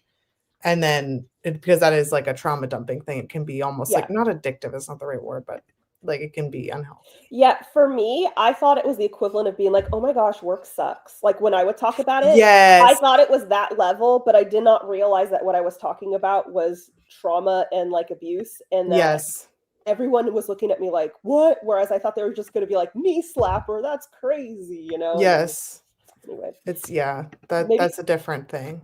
Maybe that's why people told me the most uncomfortable and wild shit about themselves when I was cashier. I was nicknamed Dr. Jenna in high school because everyone would like treat me like a therapist. It's like, you're not my friend, but you'll come to me for advice. Okay. Look at this girl. She just can't stop giving kisses. No, she can't. Look at her. You're a love bug. So cute. So that was the time I almost died. It really do be like that. I remember this one chick. She was a fan of Cliff's. When Cliff was in his band, a lot of the fans would like not all of them, but some of them would congregate over to me because I was modeling at the time. And so I can't remember her name, but she became a fan of me too. And she would chit chat with me and like come to me for advice all the time and stuff. And I just started to feel like really used because it was like I was just like, oh my gosh, I know him. Like, she just wanted to tell people she knew a model and that we were friends, but we weren't friends. I hate that so much. So we were all just Daria in high school. People would call me the sugar mama friend because I'd listen to all their problems and buy them bubble tea. What's up with the sugar mama stuff lately? I'm sorry, I just need everyone to look at you. Look at you, Butters. She's so cute. You what? Oh, you can give me all the kisses, but I can't pet you. No, she's just mean mugging me. We're talking so much and I'm having so much fun, but I really need to work on this chapter. But the cards keep telling me I've been doing oracle and tarot readings, and I keep getting the same readings that are like, girl, stop second guessing it. Just write this book. It's gonna make you money. I'm so excited. I'm trying to be good about that, and I'm on chapter 19, which is the first chapter where I'm basically there.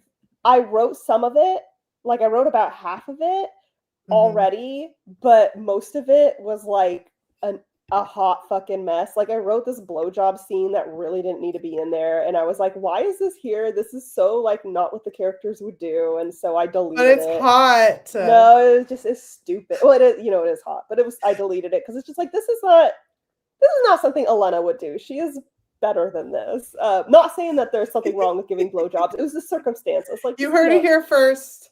Anti-blowjob. Anti-blow. It was just not. I'm kidding. If you heard the circumstances, yeah, it was so stupid. But anyway, so that kind of makes me feel better because it's like everything. I don't know. Everything you say is you're like it's normal. It's normal.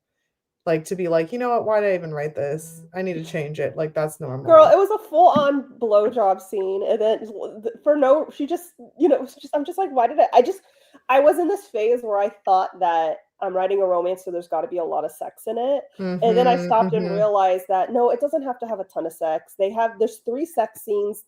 I don't need any more than that. If if it doesn't fit, it doesn't fit. And also, she's great ace, so it's fine. So I'm past the 3 sex scenes. I don't need any more sex after this. Maybe there will be like one like more. I haven't decided yet.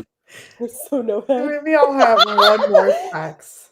If there is one more, it'll be making love and not fucking. So no head. Did you jump on your skateboard? Does anyone remember that?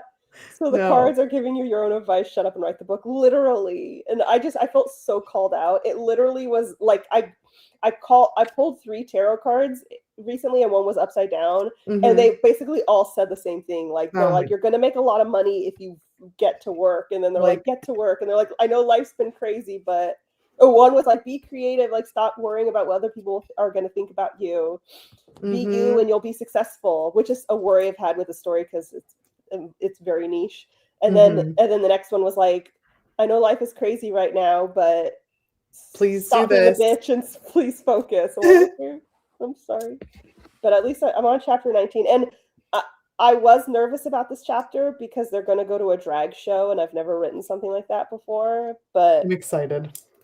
And the starring drag performer is going to be Jenna Talia. I'm so excited that you're doing that. You're like a bio queen. What's it called? Cameo. Bio queen cameo from you. Oh yeah, yeah. The Jenna Talia is Elena's favorite drag queen, and Jamie is surprising her. But he's like, I have a surprise for you, but it's not a surprise. It's just like a thing we're going to do for you that you don't know about. And she's like, that is the definition of a surprise, because she hates surprises. So then he has to tell her what they're going to do. And she's the club they're going to is called Coconuts. I thought that was a good one. Because they're in Hawaii. That is a good one. That feels like a Hawaiian drag club. Anywho, but it gets what's the word I'm looking for? Not cock blocked or photobombed. The equivalent. Oh, it gets crashed. Someone joins them. Starts with an H. I don't know. That took me way too long. I was like, H. No, that's horrible and awesome. It's gonna be. Well, okay, let me tell you. Okay, tell me.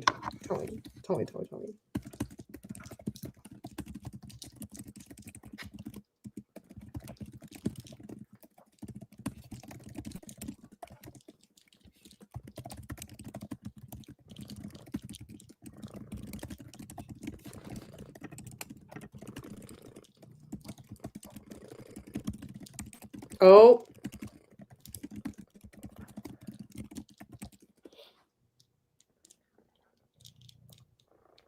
Oh, I see. Okay, sorry. I thought you were gonna go with a left-hand turn with that where you're like, oh, maybe, and then it's like, ha, you thought. But No. Yeah. no, I do like that. That's good. That's a good one. That's good. Could you please? It's unbecoming. There we go. Oh, yeah. I get it. And I trust you with that. Whereas I wouldn't trust anyone else with that. But it's gonna be like baby steps, you know? Yes, And like a realistic. you know, like at the end of it, she's still gonna try and get him to cut his hair, you know.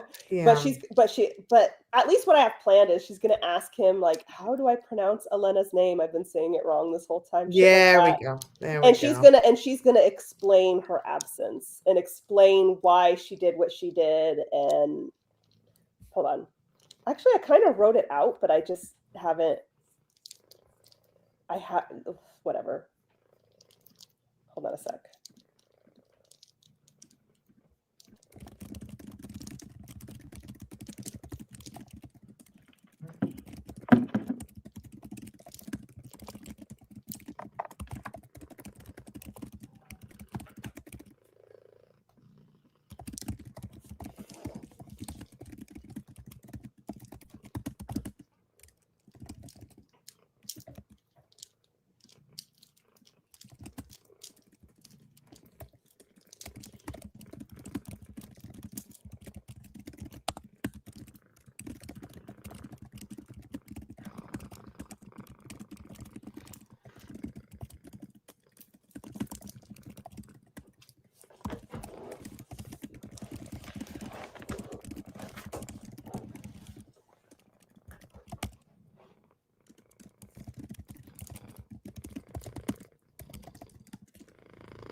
Oh.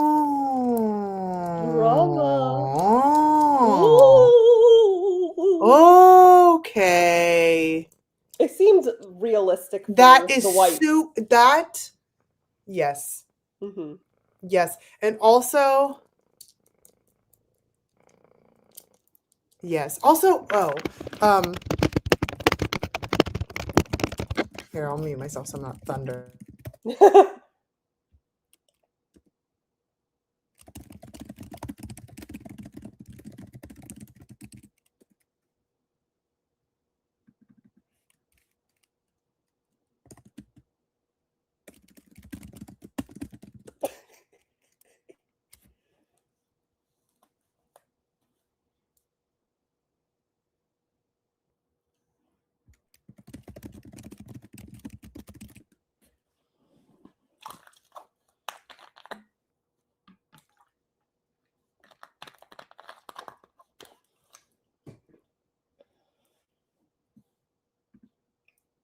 We're spilling the tea.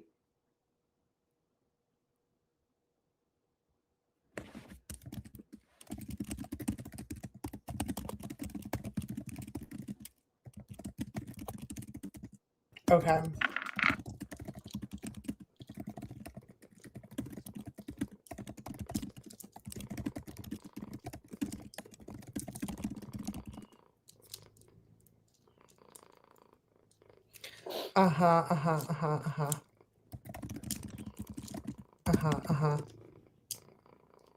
Right, Bubba's? That makes so much sense.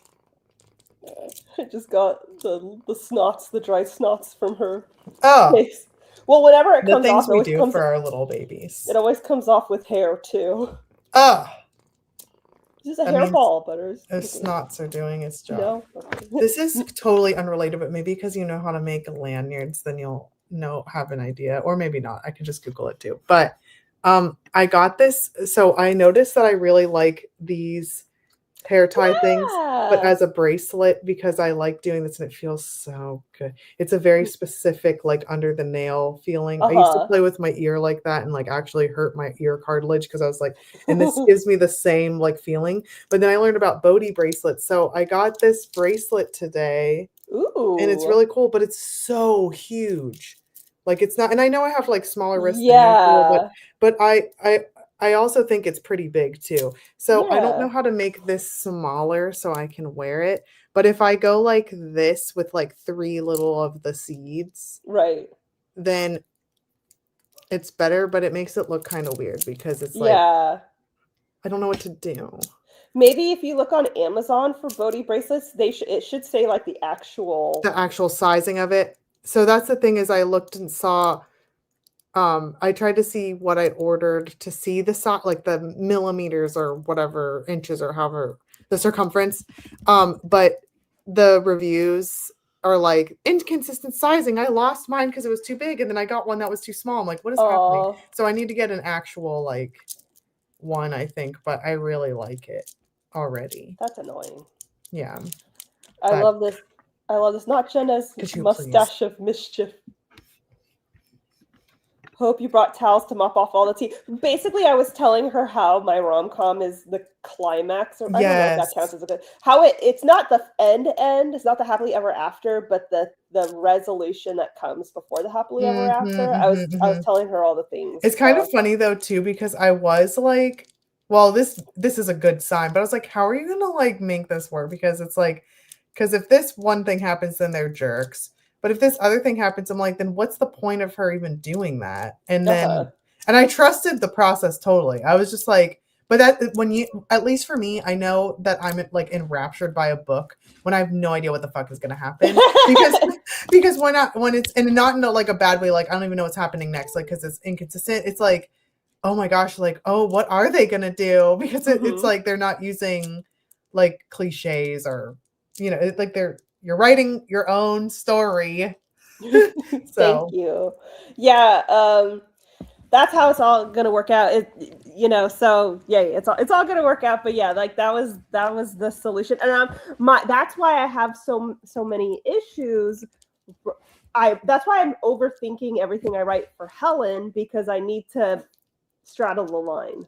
Does that make sense? It does. Because it's like, it needs to be enough for it to be a conflict, but not enough that it's not possible to come back from it. Right. Like, yeah, I totally. But that makes a lot of sense. Thank you. Right, are you crying to play? You guys all saw me play with her. You know it was. I didn't see anything. I don't think you did anything with her. I'm on her side. No, you guys. Oh. She heard that. She's like, yeah. Look at the little nose. She's so cute. Okay, I'm gonna do a sprint. I'm gonna get myself a beverage, Okay. and then we will sprint. Right? Look, Perfect. she's just sitting here like, hello. Yeah. You look so tiny, Butters. She is a little tiny. But she looks like she's hella small right now. She's literally. She's so teensy. It's because of like the not angle. Oh my gosh. Perspective. I'm only like 2 inches in front of her, but no, it's the perspective of the actual, like, because we're usually not like at her eye level. We're usually at your eye level. So that's her though. Like, she's a teeny little lady. Yes. Fun fact. That has never been played with. Look at her. She's like, that's right. I saw nothing. That's right. Look, you're so beautiful. I really think, look, she's just so pretty. Everywhere we go, people are like, oh, and then they're always shocked that she's a rescue, because they're like, but she's so pretty. It's like, yeah, rescues can be pretty too, guys. Rescues can be gorgeous. Someone dumped you on the side of the road, and that's so sad. Isn't it weird to think about how she has siblings out there somewhere, most likely? Right. I always think about that. Their losses are win. Yeah. I know for a fact, like, or highly suspect that Monty has babies out there, because really, yeah, he can't have not, because he knew how to like I'm not trying to be gross, but like he knew how to like mount things, and he was trying to mount things all the time, and he wasn't fixed, you know. And it's like, usually if dogs haven't bred, they'll like hump the air or something, but they're not gonna like do that, like. And he was like doing things. So I think that he has, and he wasn't, I got him, like, he was found when he was like 8 months to a year old, and there's plenty of damage to be done by that. Right. Butters is like, I don't have babies. I'm a virgin. I'm a virgin. Perfect for sacrifice. I'm No, kidding. never. I'm kidding. I know my Apparently, kitty the has whole big virgin finger. sacrifice thing is like a misnomer, Yeah, and it means something else. I forget what it means, though. it means the same thing that virgin olive oil means. Okay, Which okay. I'm trying to. What Yeah. does virgin like not used before? I don't know. In virgin olive oil mean?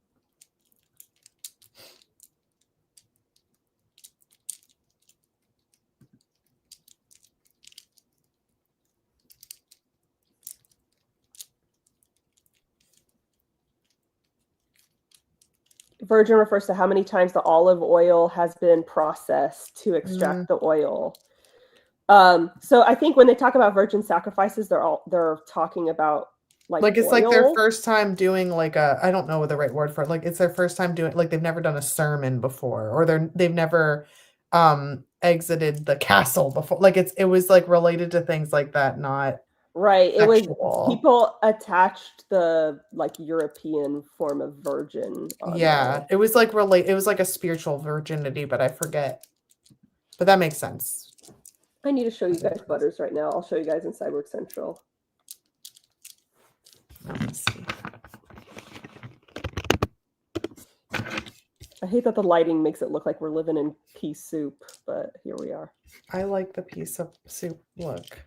It's just green from outside. That is so cute. Look at her little tongue. Oops, her I little didn't mean to do teeth. that. I keep trying to click in there.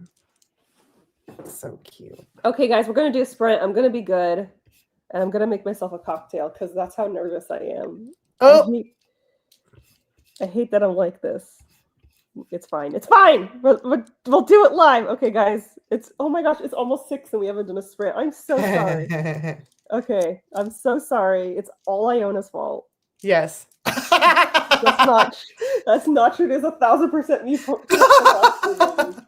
Okay. I love how like I was helping with like a theatrical situation with Babo and like having issues, and it's like, you know what? It is my fault. Yes. Sure, why not? Okay, guys, we're setting the timer. Work on whatever it is you need to work on. I know, Butters. I know. Come here. Come here. It's almost dinner. You want me to get you your dinner? Look at her. Hi, my fluffy girl. Yeah. Oh, that's my hair. That's my hair. It's gonna swing around and beat you. No, I would never beat her, not even with my hair. Okay, guys, setting the timer. Sorry, I'm distracted. My dog is so cute. All right, here we go. 3, 2, 1.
All right, folks, how did everyone do?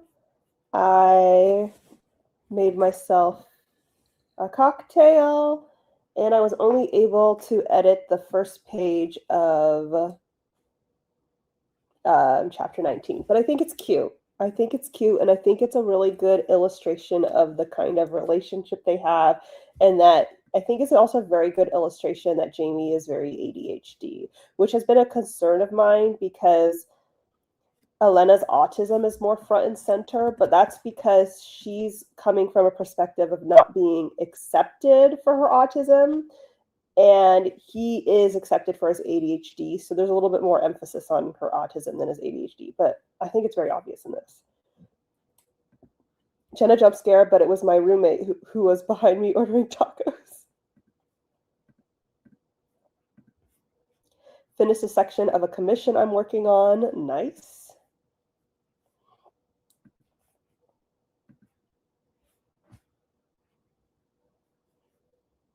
I did find an echo that I need to fix. Technically edited 10 pages, but it's because I mostly just read through the draft and making line edits. Hey, it still counts. 171, very good. We love to see it.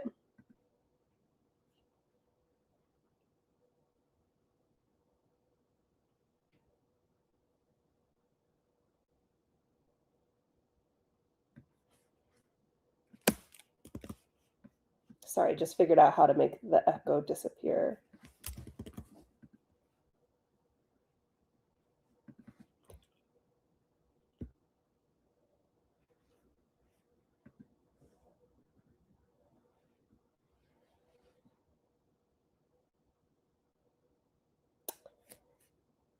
Oh gosh.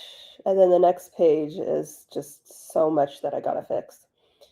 310, fantastic. Coming in on the tail end, going in and editing my next piece for uploading. Very nice. I made mac and cheese. Oh, that sounds delicious. I haven't had mac and cheese in forever. Finished the first chapter of the first draft of my work in progress, and I think I did a good job of introducing the main character. Fantastic.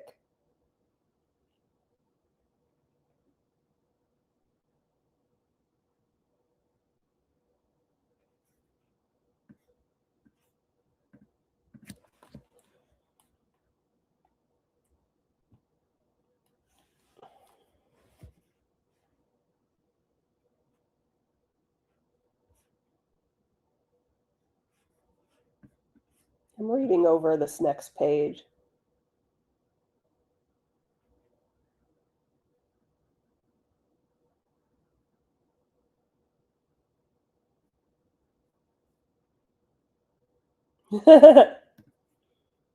I will say this is kind of funny. She goes, "You're not getting lucky in this pool," I say.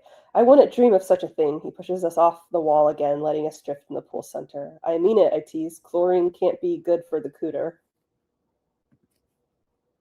It's true. It's not. Listen to an audiobook during sprints. Very good.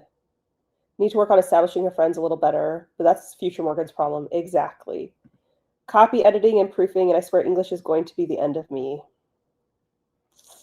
We can relate. Reacclimating myself with my work in progress after my vacation. Very nice. How are you doing today, Jenna? I'm doing okay. I'm hanging in there.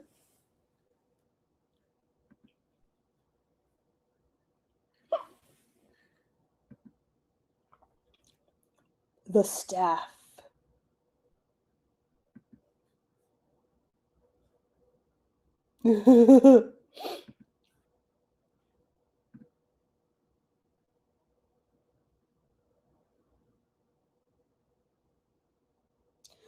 This book doesn't contain any gay minotaur sex. Could have fooled me from that cover. I was immediately like, oh, so this is a gay minotaur book.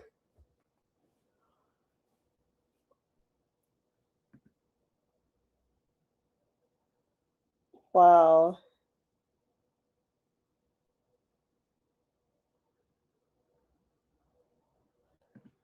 That person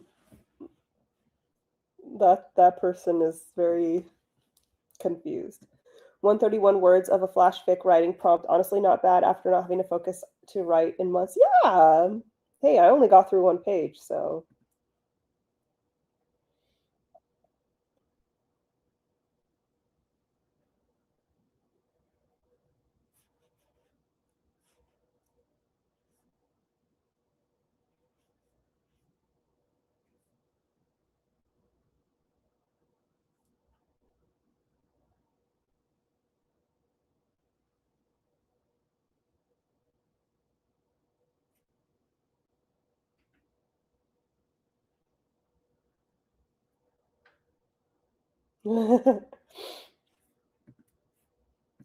My sister gifted me the Savior's Champion this month for my birthday. Ah, enjoy! I'm sorry about those 2 deaths. You'll know which 2 I'm talking about when they happen.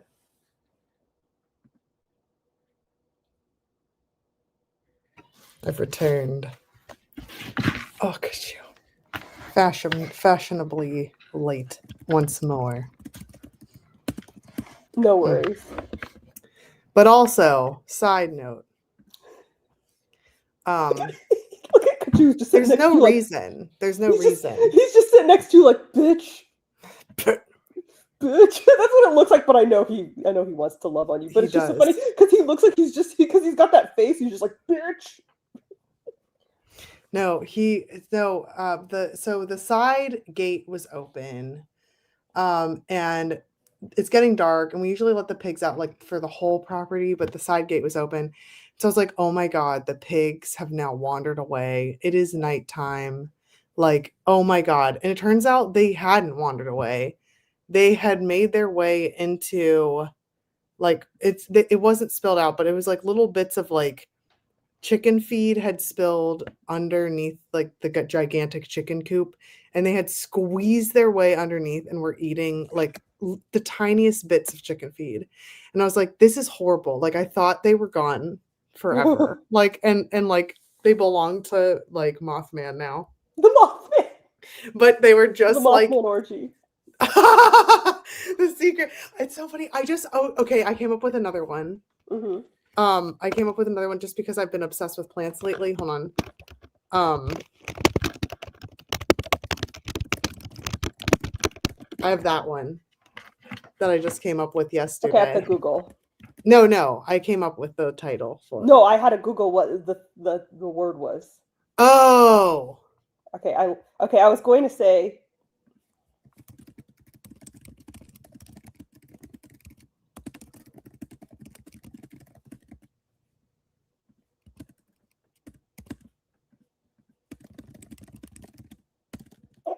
I hope I'm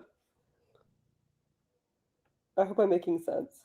Because there's one about a priest that turns into a tomato. Like there we go. Yeah. I just bought like for science, for research, I just bought one about a door. Like the door one.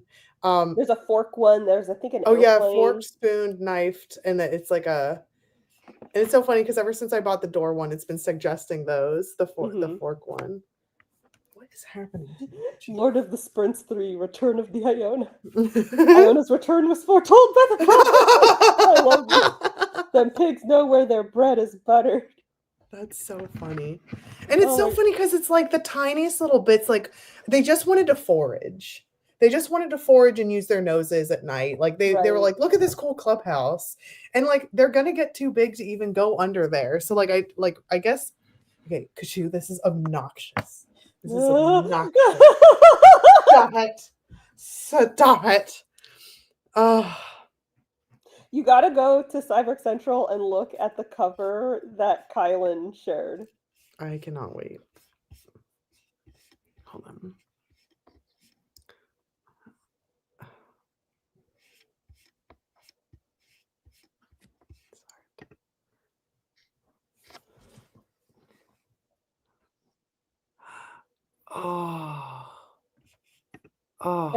And it's not erotica. It's supposed to be like high fantasy. There's no sex. Thanks everyone for the honest feedback. Oh, not even a little bit. Well, that's disappointing. Right?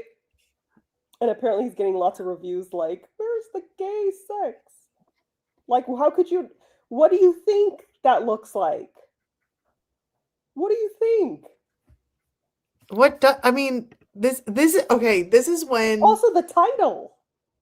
I mean, this is homoerotic as hell. Like, right. I don't know another way. Like, and the fact that they're like, this feels right. I think they need to look inward, right, and ask themselves if they do want to write that.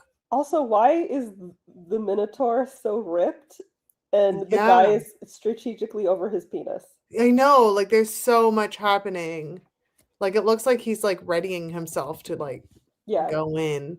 Also, it's by like I I I mean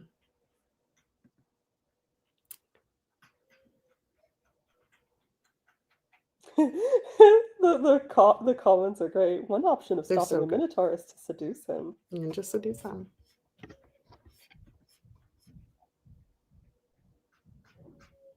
I'm still reading over this chapter.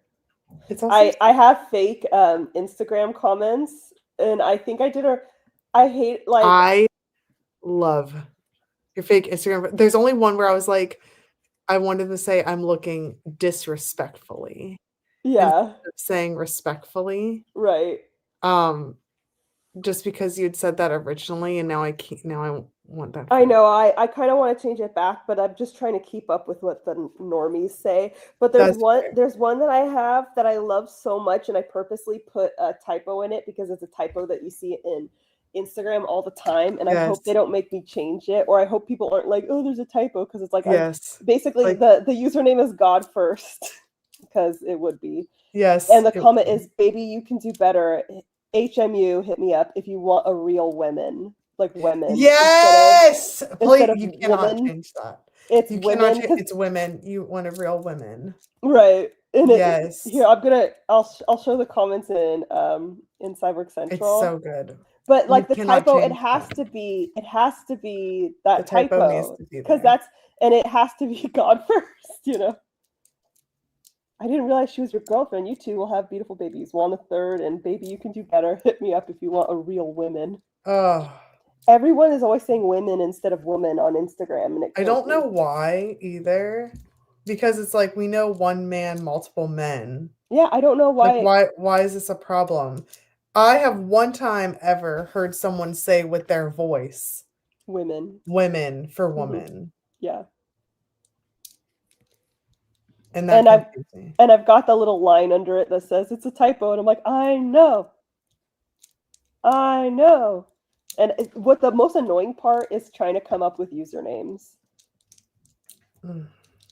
I've been doing that a lot with my microfiction. Right. Mm-hmm. And it's been kind of fun. I don't know if they're any good, but like it's been kind of fun coming up with them, but like the one I phoned it in today because I didn't know I'd already I'd already used New Baby Mama for the very first one. Right. And so this one I was like, his name's Charlie Mills, and so his Yeah. username's gonna be Charlie Mills. I Right. don't know what to say.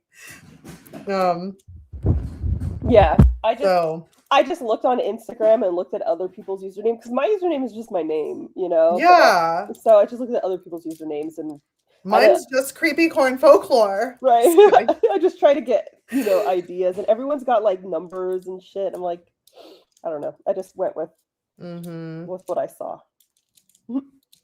Oh, breath for breathe is another one Becky's Yes, saying. I see that all the time. Yeah. Also, a lot of people spell chalking. Yeah, they do spell it chalking. And there's lots of angles for angel too. Yeah.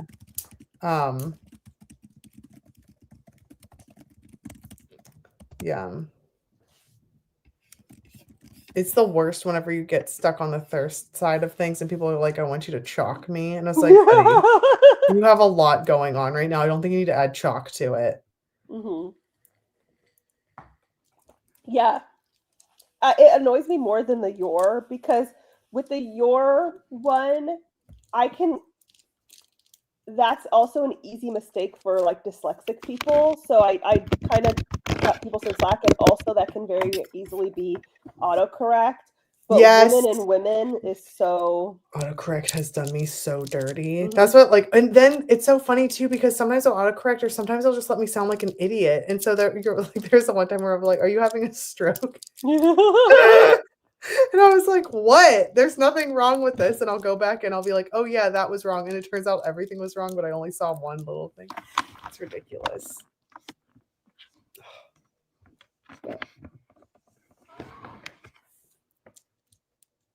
Okay, Kashu, we need to pick where we want to be. Okay, you've reached the end of this loop situation that you've got, this circuit. That's fine.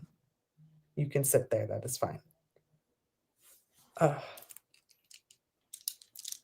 Basically, this is when I first wrote this. I was like, is this? To me, this is a big deal. But I don't know if this is like, women who are accepting crumbs. But basically, Jamie's going pee. So she's on the couch going through Instagram and she comes across his feed. And for context, everyone, Jamie is Instagram famous. And she goes through his feed and she sees that he's posting pictures. They're on vacation. And he's posting pictures from their vacation and people are commenting. So she scrolls further down and he's a photographer and she's modeled for him. Lots of spoilers. And she's looking at the comments on the modeling picture. And then she scrolls further down to the very first picture he ever posted of them together. And back then they were not in a relationship, but he really liked her. But they were in a relationship. And she looks at that picture and she sees that he went back and edited the description to say, this is my girlfriend, like before it was my friend. And he went back to edit it saying, me and my girlfriend. And to me, that would be really special to me that he went out of his way. He was to go back and be like, I'm retconning this. Retconning this. She's not my girlfriend. I can put girlfriend. So I think that's sweet. And so she's having a moment where she thinks that's really sweet. But I'm like, are people just going to be like, oh, that's like, crumbs or whatever, but it's not like she's gonna be like, oh, marry me because of this. But it's like, okay, see, thank you. I think that's sweet because he didn't have to go back. He could have just like moved on and then said it in a more recent one. But he went back to the original, Yeah, he did. He went back because he's like looking back on it and like he captioned it, "My beautiful girlfriend Elena," and I think, and she's just kind of like, and her big thing is that she's the black cat. She's very standoffish. She's used to people like not, like the very normal autistic girl experience where people don't really accept us fully. And so she's having a moment where it's like basically her finally experiencing full acceptance from someone, and it's this guy. I think that's beautiful. Also, I don't know if this is the intention or not, but it is kind of cool seeing her like he sees me for who I am, and it's like this very sweet photo, or like he sees her and like the lens captures it, or normally people are like, oh, she has RBF or something.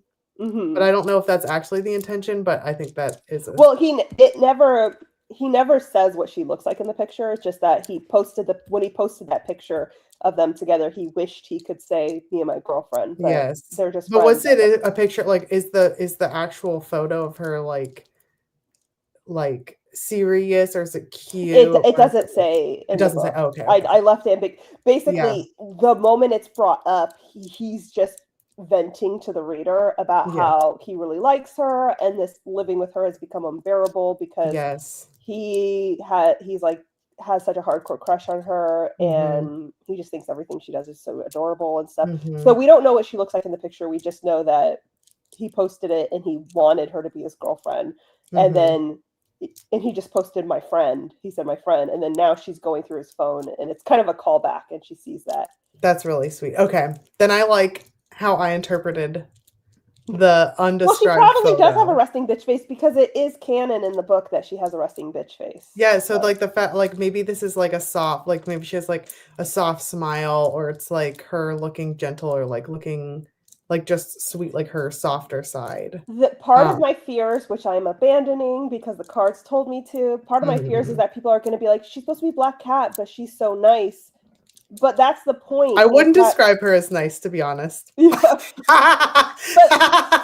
I like her a lot. But what I mean is that as the book progresses, she becomes nicer because she's kind. Yeah, she can. I just don't think she's like a warm and fuzzy gal, Right. Like she's not I feel like that, or I should say, how I see as nice is like pleasantries, but they're not maybe necessarily, they can be sincere, but they're not necessarily sincere. Right. But that's how I see nice. Yeah. That's what I mean. Well, but she's very kind. What I mean is, like, I think people will think she's not like mean enough for Black Cat. No. But the point of the book is that she meets someone that she can finally like let the defenses around. Yeah. The Also, defenses go. your internal monologue and how she conducts herself at work is like a huge, like seeing how she masks is like a really Right. big part of the black cat thing. Is not being not nice. Black cat is like standoffish, like kind of have an attitude. Mm-hmm. And she does, but she softens up around Jamie. She eventually becomes very like disarmed and like Ew. very, Ew. she eventually cries in front of him, and she can do that, Good. whereas with a normal person she couldn't, and he just makes her feel like she's safe. That's the vibe I'm going for. Yeah. Butters, are you serious? She's like, Dad's in the potty, so I need attention from someone. But yeah, Like, I have a line here that says, I've been told I look intimidating, something to do with my nearly black hair, resting bitch face, and propensity toward classic minimalist tailoring. oh yeah. I love it. Black cat vibes, but not in a goth way, in a business bitch way. Yes, nice and kind are, in my opinion, are different. Nice is societal manners and politeness versus kind is genuine sentiment and want to help. Yeah, I totally agree. I was just using it kind of casually, but I completely agree. She's definitely not nice. She tries, but she's not very good at it. She does her best. She's autistic.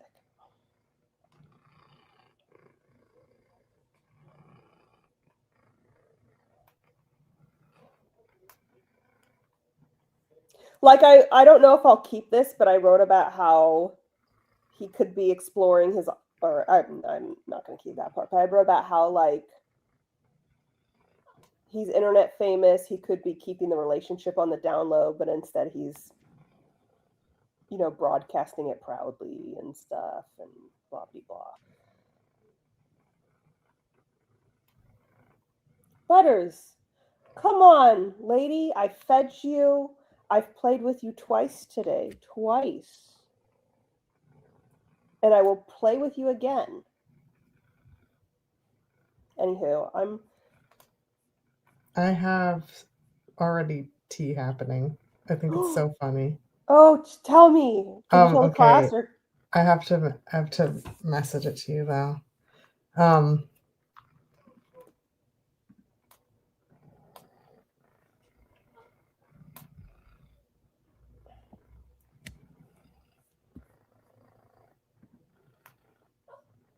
I think people conflate the two, so it's interesting, compelling to have that difference. Yeah, I agree. Nice is for, I think of nice for show and kind as like an actual genuine thing. Yes. Like, I don't think I'm a nice person, but I think I'm a kind person in the sense that like I'm not good at doing the like, hi, how are you? I'm not good at that shit, and I can actually offend people very easily, and I don't mean to, but I'm the person who like genuinely wants other people to like be okay and do well, but anywho. Okay, what were you gonna say? I'm typing it. Oh, okay. I'm sorry. Guys, we're getting tea. We're getting tea with Tati.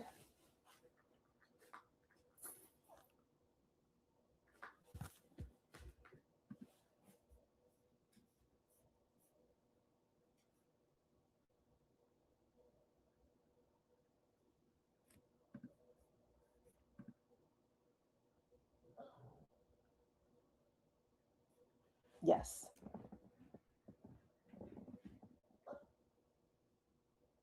Okay, cool. I'm responding to the bits of tea, guys. I'm with the tea. I've given you the best years of my life. What more do you want? Seriously. No! Oh, that's the worst. That's the worst. It gets worse. I hate it when very kind. This very kind, but it keeps getting worse. Okay, so I cannot tell you. I hope it's okay for me to say this. I cannot tell you how many people have messaged me like, Jenna, my friend wants to be a writer, so I gave her your information. And it's like, just give her my YouTube channel. Like, I don't need to fucking, That's tell what someone I've been doing. what's a chapter,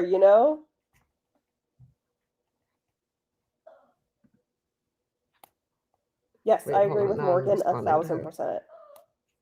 Butters.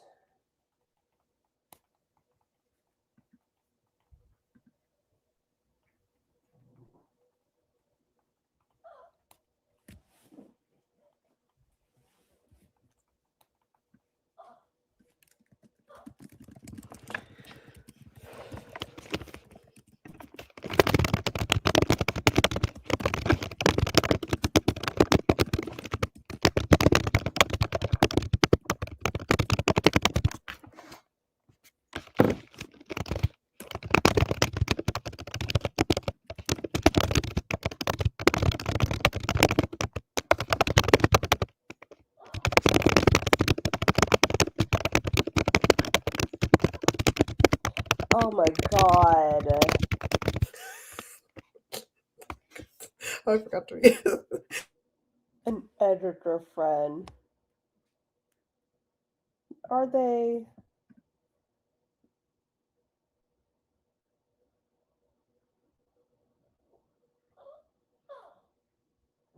Yes, I agree totally, Thomas.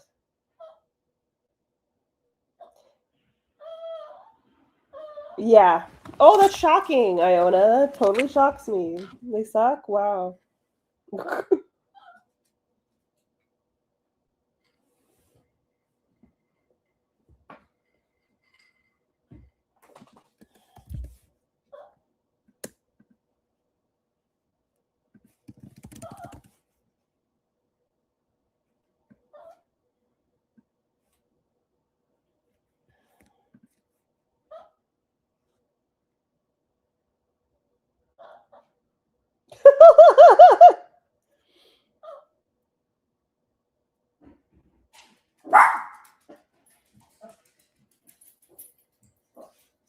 Oh my god.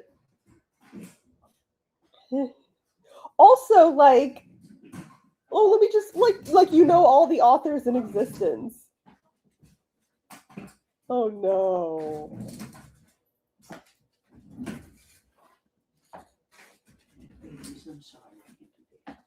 Shut the fuck up. Shut the fuck up. What the fuck? What are the odds? What are the fuck? Guys, this tea got so hot. I know. She even said the same thing. Like, what are the what? I didn't know. I was like, I know, but like, don't talk to me about that. Oh my! Of all, I just had an aneurysm. I know. I was like, this is like so like, but also you Part of can me is like, see- let her stay there and just annoy everyone. Just be a little pest. Oh God. My nosiness is. Oh my gosh! I kind of want you to tell Cyborg Central. Okay, okay. You don't have to tell the stream. You don't. You don't have. Yes, I'll tell. You can tell Cyborg Central though. I They can might tell be Cy- interested. yes, I can tell. I wonder if I can just copy. I don't know how to. Hold on. You don't have to if you don't want I to. don't know how to like condense it. It's almost like I'm like, all right, I said it. Hold on. Hey, I can do a too long didn't read if you want. Yeah, if you can do, yes. It's hard for me to even like, this is so dumb, but like, it's hard for me to even express things that happen in chronological order. I'm a writer. Can you tell? Like, I mean, you can't because I struggle with this. But it's almost like I can tell it like one whole time, whether it's to you or my husband, where I'm like, I don't know. I've already talked about it. Like the story has been told. I can't recreate that. Thank you for condensing it. I know, but it was funny because while I'm here, let me know if what I said is okay. Yeah, I see. Yes, Kylan, I totally agree. Yes, that's it. That's it. I don't know how you. But it was so funny because in the middle of this, it's like, like you can get a text and it can show up on your screen too. Mm-hmm. And I saw a name and I was like, what? And then also I'm like, what? Like, who's texting this to me? And I'm like, oh, Bless you. Sorry.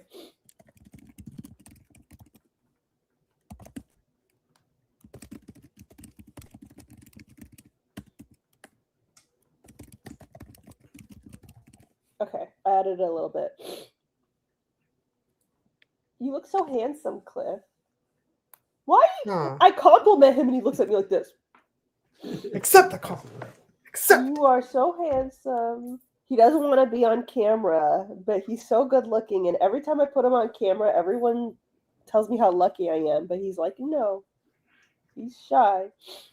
I'm not shy. I just. This tea is McDonald's lawsuit.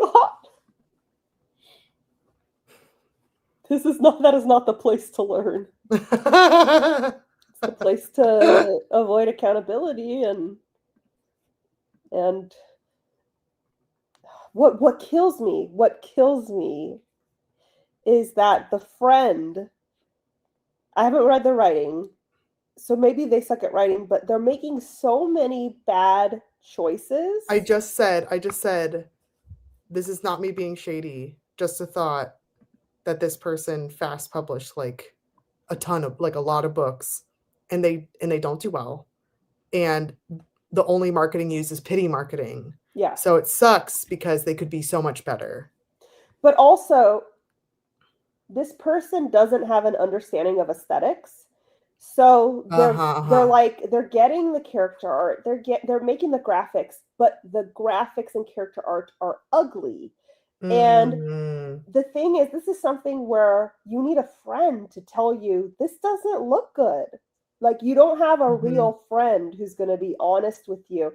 And it's crazy to me because this person has way more books than I have out. And they have publicly said that they're not even breaking even. And with that many books, you should, just like the staff book cover, with that many books, you should at the very least, I mean, you should be making a profit, but at the very least be breaking even, but they're not breaking even. And they have like exponentially more books than I have out. And there's a problem with the marketing, and a lot of it comes down to the pity marketing and the aesthetics. It's yes, both of those things. But what kills me is that the friend, who's the person we know, is just telling them you're doing great, and it's like, that's not a real friend. That's not a real friend. That's not a real friend.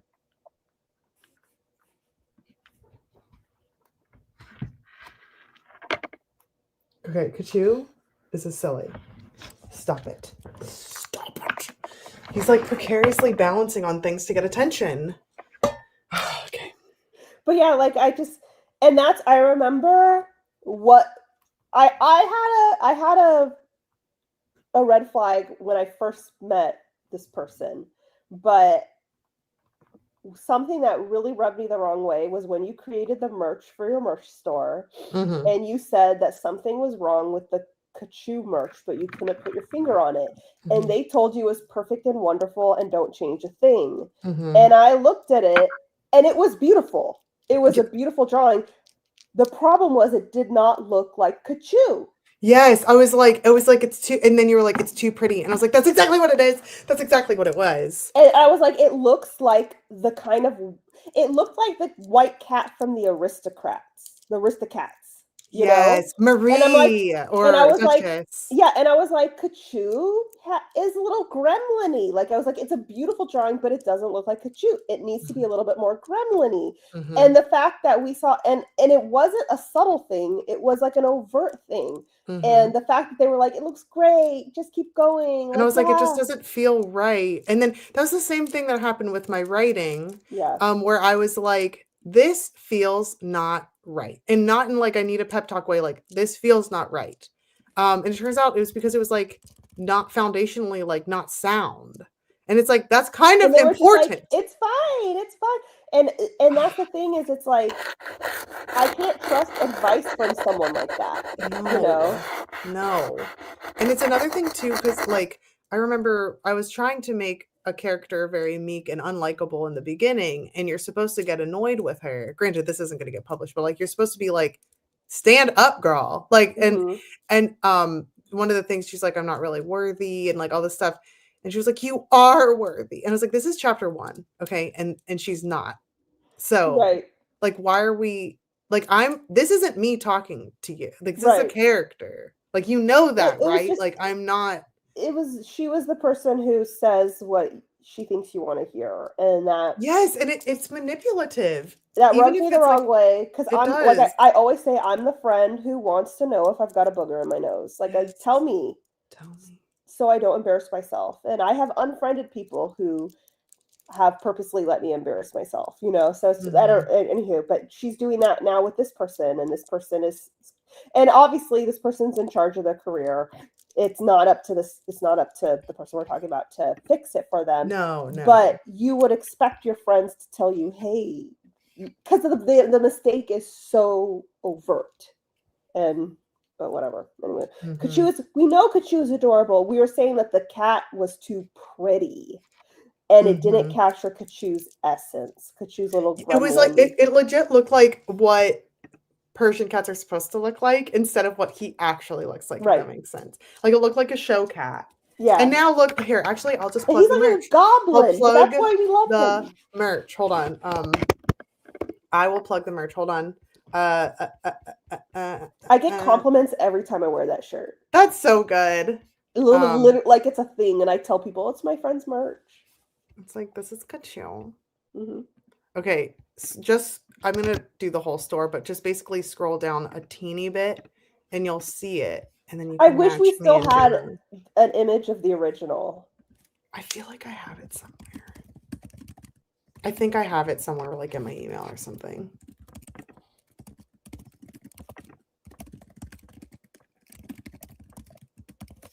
Maybe I can get the exact.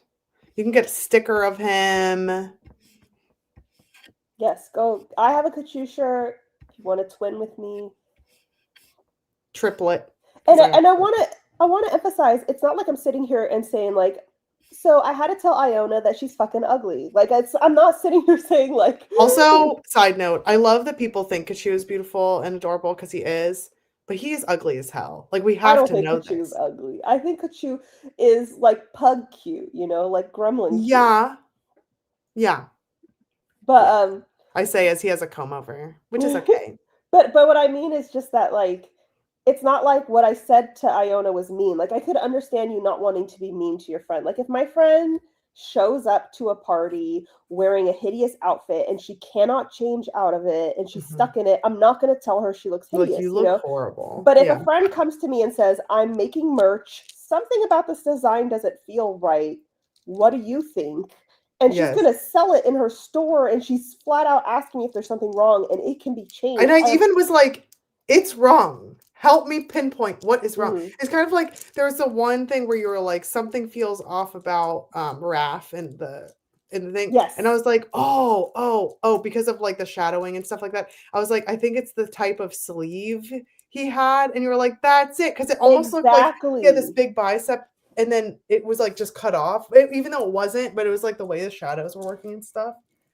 Yeah. I cannot tell you how many times I've shown Iona character art and she was like, if I was worried about it, she's like, I think it's just because you're like the colors aren't all there and it'll look good when it's done. And then she was right. Or she was like, Amaya. Yeah. I was like, what is happening? And you were like, she was like, hey, this is what needs to be changed. Like you can help without being mean, like TM just said. Yeah. But yeah, basically it was just like a what the hell did I miss? HP. We're just spilling tea. Yeah. Ugly and now I'm a little buzzed. So when I'm a little buzzed, I'm even more like, girl. This is the term ugly cute. Yes. Yes. I think Kachu's adorable, but like a gremlin way. Gremlin way was I guess my version of ugly cute.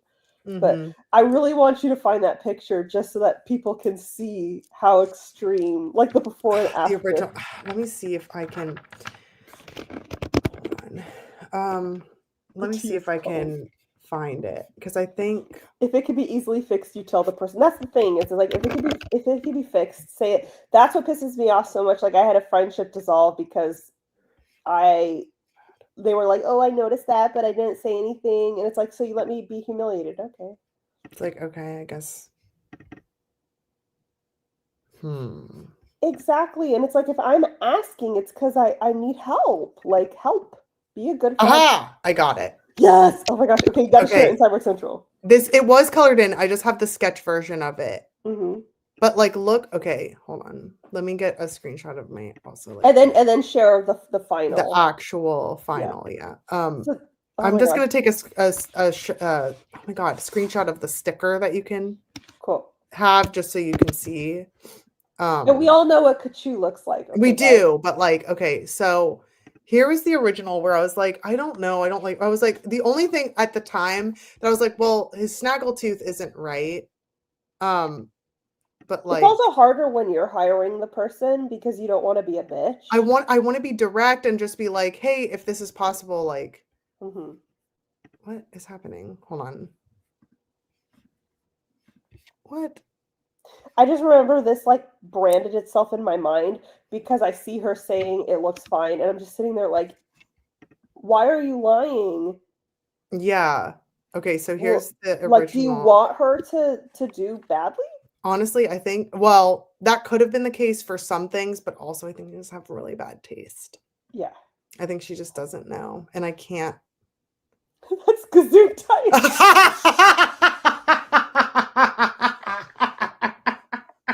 The only thing that looks like Kachu is the snaggletooth. Yes, and and it's not even the right. Kachu doesn't even have a bridge of a nose. No, he has no bridge. I remember I told him, I even told him, I was like, his nose is like in, because originally I was like, he's fluffy, and I sent him pictures, but like, I need him to look more ridiculous. I basically told him, I was like, I need him to look like a monster a little bit, and he's like, got it. And then he followed through. Like, this is a great. Yeah, it's the lovely drawing of a Persian, but it's definitely not Kachu. And so, yeah. And it was just crazy to me sit there to be like, oh yeah, it's perfect. I'm like, no, like, why are you lying? Like, I also feel dumb for like not realizing what was different wrong when you commission them. Yeah, because it's totally different. You need that. Remember when I commissioned Delphi? And I could tell that they gave her not the right nose. Yes. And then she sent the new nose, and I was like, no, this is bad. And you had to be like, Jenna, that's a perfect nose. Like, it's good. Like, it's different when you're the one commissioning. Yes, it is. Because I was like, I just wanted to be like. The first one is somebody else's slightly disgruntled cat. I just needed people to see it because, like, we all know that's not Kachu. Yeah. It's like, this isn't right. Like, it's like normal SpongeBob, where you're like, okay, that's not him though. And it just made me like, well, I can't trust your opinion if you're just gonna lie to me every time, you know. But anywho, okay, I'm buzzed and I'm like beating this into the ground. Okay, we should do another sprint. It's like 6 I say as we have 10 minutes left. I'm sorry. It's okay. I'm sorry that I had to come and go so much this It's okay. Don't worry about it. You've had fun. This has been a fun stream. It has. But I am inebriated now. It's just the cocktail has one shot in it and I'm not even done with it. And I'm like, and you're like, whoa. It's because I have been drinking a lot less lately. Not like I was drinking a lot, but I've like No, but when you go without for a while, it's like you have no tolerance. Like I know I feel like I could stream all night now, but you guys don't want that. Like just I think they would want that. I just have to unfortunately I would not want that. Yeah. I have okay, so my like a work tea update that's like not too revealing or whatever. I wish I had no boundaries and then could just talk about whatever fuck I wanted. But you know that person that was like taking the information really hard on Friday? So I sure do. You sure do. So it was tough because there's still no confirmation of if she was told she didn't get it, and if she was told I did. Like there's no confirmation, there's no communication. So, and today she was acting really weird. And so I sent an email being like, so did you tell her? If you did, what did you say? So I can copy what you said. Like I said, keep consistent verbiage is what I said. I'm like, and also, is there anything I should be aware of as I navigate this transition? And he's like, let's meet tomorrow. And I was like, you didn't answer any of the questions, so I'm going to meet tomorrow. Okay. But he's probably, because he's like, she's going to have a breakdown. no, like, I mean, if he didn't say, and that was just like, that's the other thing too, is like, oh, she probably knows. And it's like, I don't know, because that's like kind of how we are at baseline. So unclear. Right. Mm, mm, mm. Well, I just love that you got a promotion and that you're the boss bitch. And that's the other thing too. They still haven't like sent an offer. And he's like, did they send an offer yet? I was like, no, like I'm not doing anything extra until I get paid more. Right. One shot, one opportunity, Mom Spaghetti Butters is annoyed with me right now. I could tell. She's like, you won't play with me. Oh, I want the spooky soul hoodie. I'm asking for that for Christmas. Oh, I'm so glad. Well, I'm so happy that you. Oh, 654. 654. I'm so happy that you got the promotion. I knew you would. The card said it. I Thank love how you you. were like, I don't think this is for me. I think this is for you. And I was like, no, girl, it means you're going to get the promotion. I'm like, oh yeah. Also, so I'm going to be really, really mean. On the one hand, I feel very honored and I feel very stressed that that's like what it came to and I had to kind of step up. But on the other hand, I'm like, but the competition is like who are you going to pick though? You know what I mean? Like, Right. That's why I knew you were going to get it. yeah. That's why I knew. Who And else? everyone But then knew. I'm like, I'm thinking, who else would they pick? But then I'm like, look at the people they picked before, though. Right. So actually, maybe there was some competition. The thing is that the competition looks bad because at this point that they've only had bad options, but they finally had a good option. I'm gonna. And they were like, I'm "Oh, gonna thank take God!" that part. I'm Huh? gonna be like, you know what? Yes. I mean, Ugh. keep in mind, I worked in the finance industry, okay, and I don't know if it's anyone else, but I just assume that people who like managed stock brokerage accounts and stuff were like intelligent. End of sentence. And then I worked in the industry, and I'm like, oh, these people are dumb. Oh, my boss has a gambling addiction, and he's managing stock brokerage accounts. Like, you just learn that things are not. That's the thing that also has been like, this has really been fueling me a lot, especially when because this is a position of power over several other people. Not a ton by any means, but like it could lead to more. Right. That I'm like, what if I'm like a bad boss? And I'm like, you know what? At this point, the bar's in fucking hell. Yeah. I could just be like, not flip out on people and I'd be considered a good boss. Like, and also all the other ones before have been like these really awful men. So I'm like, other than the one that I loved, that just left. So I was just like, so obviously I need to like, I'm gonna be okay.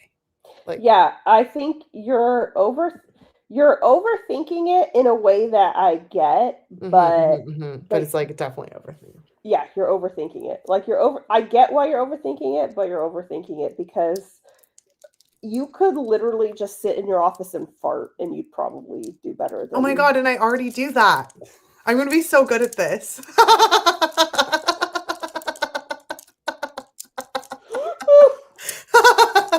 Something that made me bond with my office mate is farts. Because what happened was I was having a problem and I was like I was like see, it's like I was making fun of this other person for crying at work because they were being ridiculous, but I was like tearing up at work and she was like, what's wrong? I'm like, get out of here. I was like, don't come in here. And she was like, what is going on? Like, what are you saying? I'm like, stop coming closer. And she's like, okay. And I was like, this was what I was worried about with sharing an office. And she's like, worried about what? I'm like, stay back. And I'm like, this is sewage. Sewage. I'm like, I can't get up and leave right now because it'll just follow me. It'll just follow me. And she's like, I will go back on the unit and work a little bit. I'm like, you do that. And I'm going to sit here. So I was like, I'm going to just sit here and don't come back until I'm out of here. I'm gonna sit with what I've done. Cliff says my farts don't stink. Do my farts stink? Not usually. He says not usually. Mind you. That's amazing. It's like what you're like the like the guy that over sexualizes women's like main character, where it's like she farts sparkles and she has size 3 feet. I swear that it's not my intention. It No, is no, no, just- I know. It is I'm just something that we messing know. with you. But apparently, the stinkier your farts are, that's the longer the food has been sitting in your gut. Ew. So That was it not a just good means thing. that it comes out faster for me, I guess. But but Cliff says my farts don't usually stink. They're loud, but they usually stink. My friend works with doctors, surgeons, in a trauma center. The people you just assume are intelligent often are. Oh, I already knew that. We've seen a lot of doctors. Had to restart because I have infinity tabs open and I opened Discord. Computer went, no, the fuck you do. Iona, you just seem to have good boss energy. I agree. Thank you. I hope so. Also, I got really stressed out, and there was like this week one was a little tough. And so I just bought like so many plants. Like, and then then today I was like to my office mate, I was like, open the door. And she was like, what? I was like, is the coast clear? And she's a super rule follower because she's like, what? Why am I looking? I'm like, because you're part of this now. You're part of this now. You're a part of this now. She was like, you can't do that. There's I'm like, that's why I picked the place with no cameras. So I can bring in my palette of plants. And she was like, okay. I'm like, you opened the door. So I guess you have to live with yourself now. And she's like, don't do this to me. Don't do this to me. I'm sorry, but did you just see what GK said? No, you see. Hang on a second. Y'all warned me this cat would look too pretty, but no one told me it would look like a snob. That's the face of a cat that when it comes within 5 feet of the dirty pores. I'm just happy that people get it, you know? Because to me it was so like, come on. I know. And then it's like, but imagine someone being like, you're wrong. Basically gaslighting, if you really think about me saying something's off. I don't know what to say to the artist to make it better. No, It's like, no, keep going, girl. That's it. Keep going. And it's like, I'm asking you something. It's like, no, I'm not asking for validation. I really need help. Yeah, help me. Sorry, but the keep going, girl. Okay, I need to stop because the alcohol. I also love how you're like, let's do a writing sprint. I'm like, no. Let's talk about farts for a second, and now we're gonna end the stream. Actually, I'm okay. I'm alive. Okay, Iona, where can everyone find you? You can find me at Creepy Corn Folklore on Twitch and Instagram. My brain keeps going Zoom because I use Zoom a lot with work. Sorry. Twitch, Instagram, my website that has the merch on it. And you can buy my book Ashes by Iona WAYLAND on Amazon in ebook, audiobook, and paperback formats. And also in Kindle Unlimited. I always forget to say that. It's in Kindle Unlimited. Yes. Amazing. All right, folks, I've got a new video coming out this Wednesday. It is the last video in my course, so definitely check it out. I just got paid for my course. It's very exciting. That's so cool. I know, right? There you are. Hey, brothers. Please check out my books. They're linked below. Yes, they are. And we should be back for another. I know. We should be back for another stream next week. But definitely check out the video that I have coming out on Wednesday and go buy my books and follow me on Instagram. All right, folks, that's it. Butters, you want to say goodbye? She's so pretty. Bye. I know. Bye.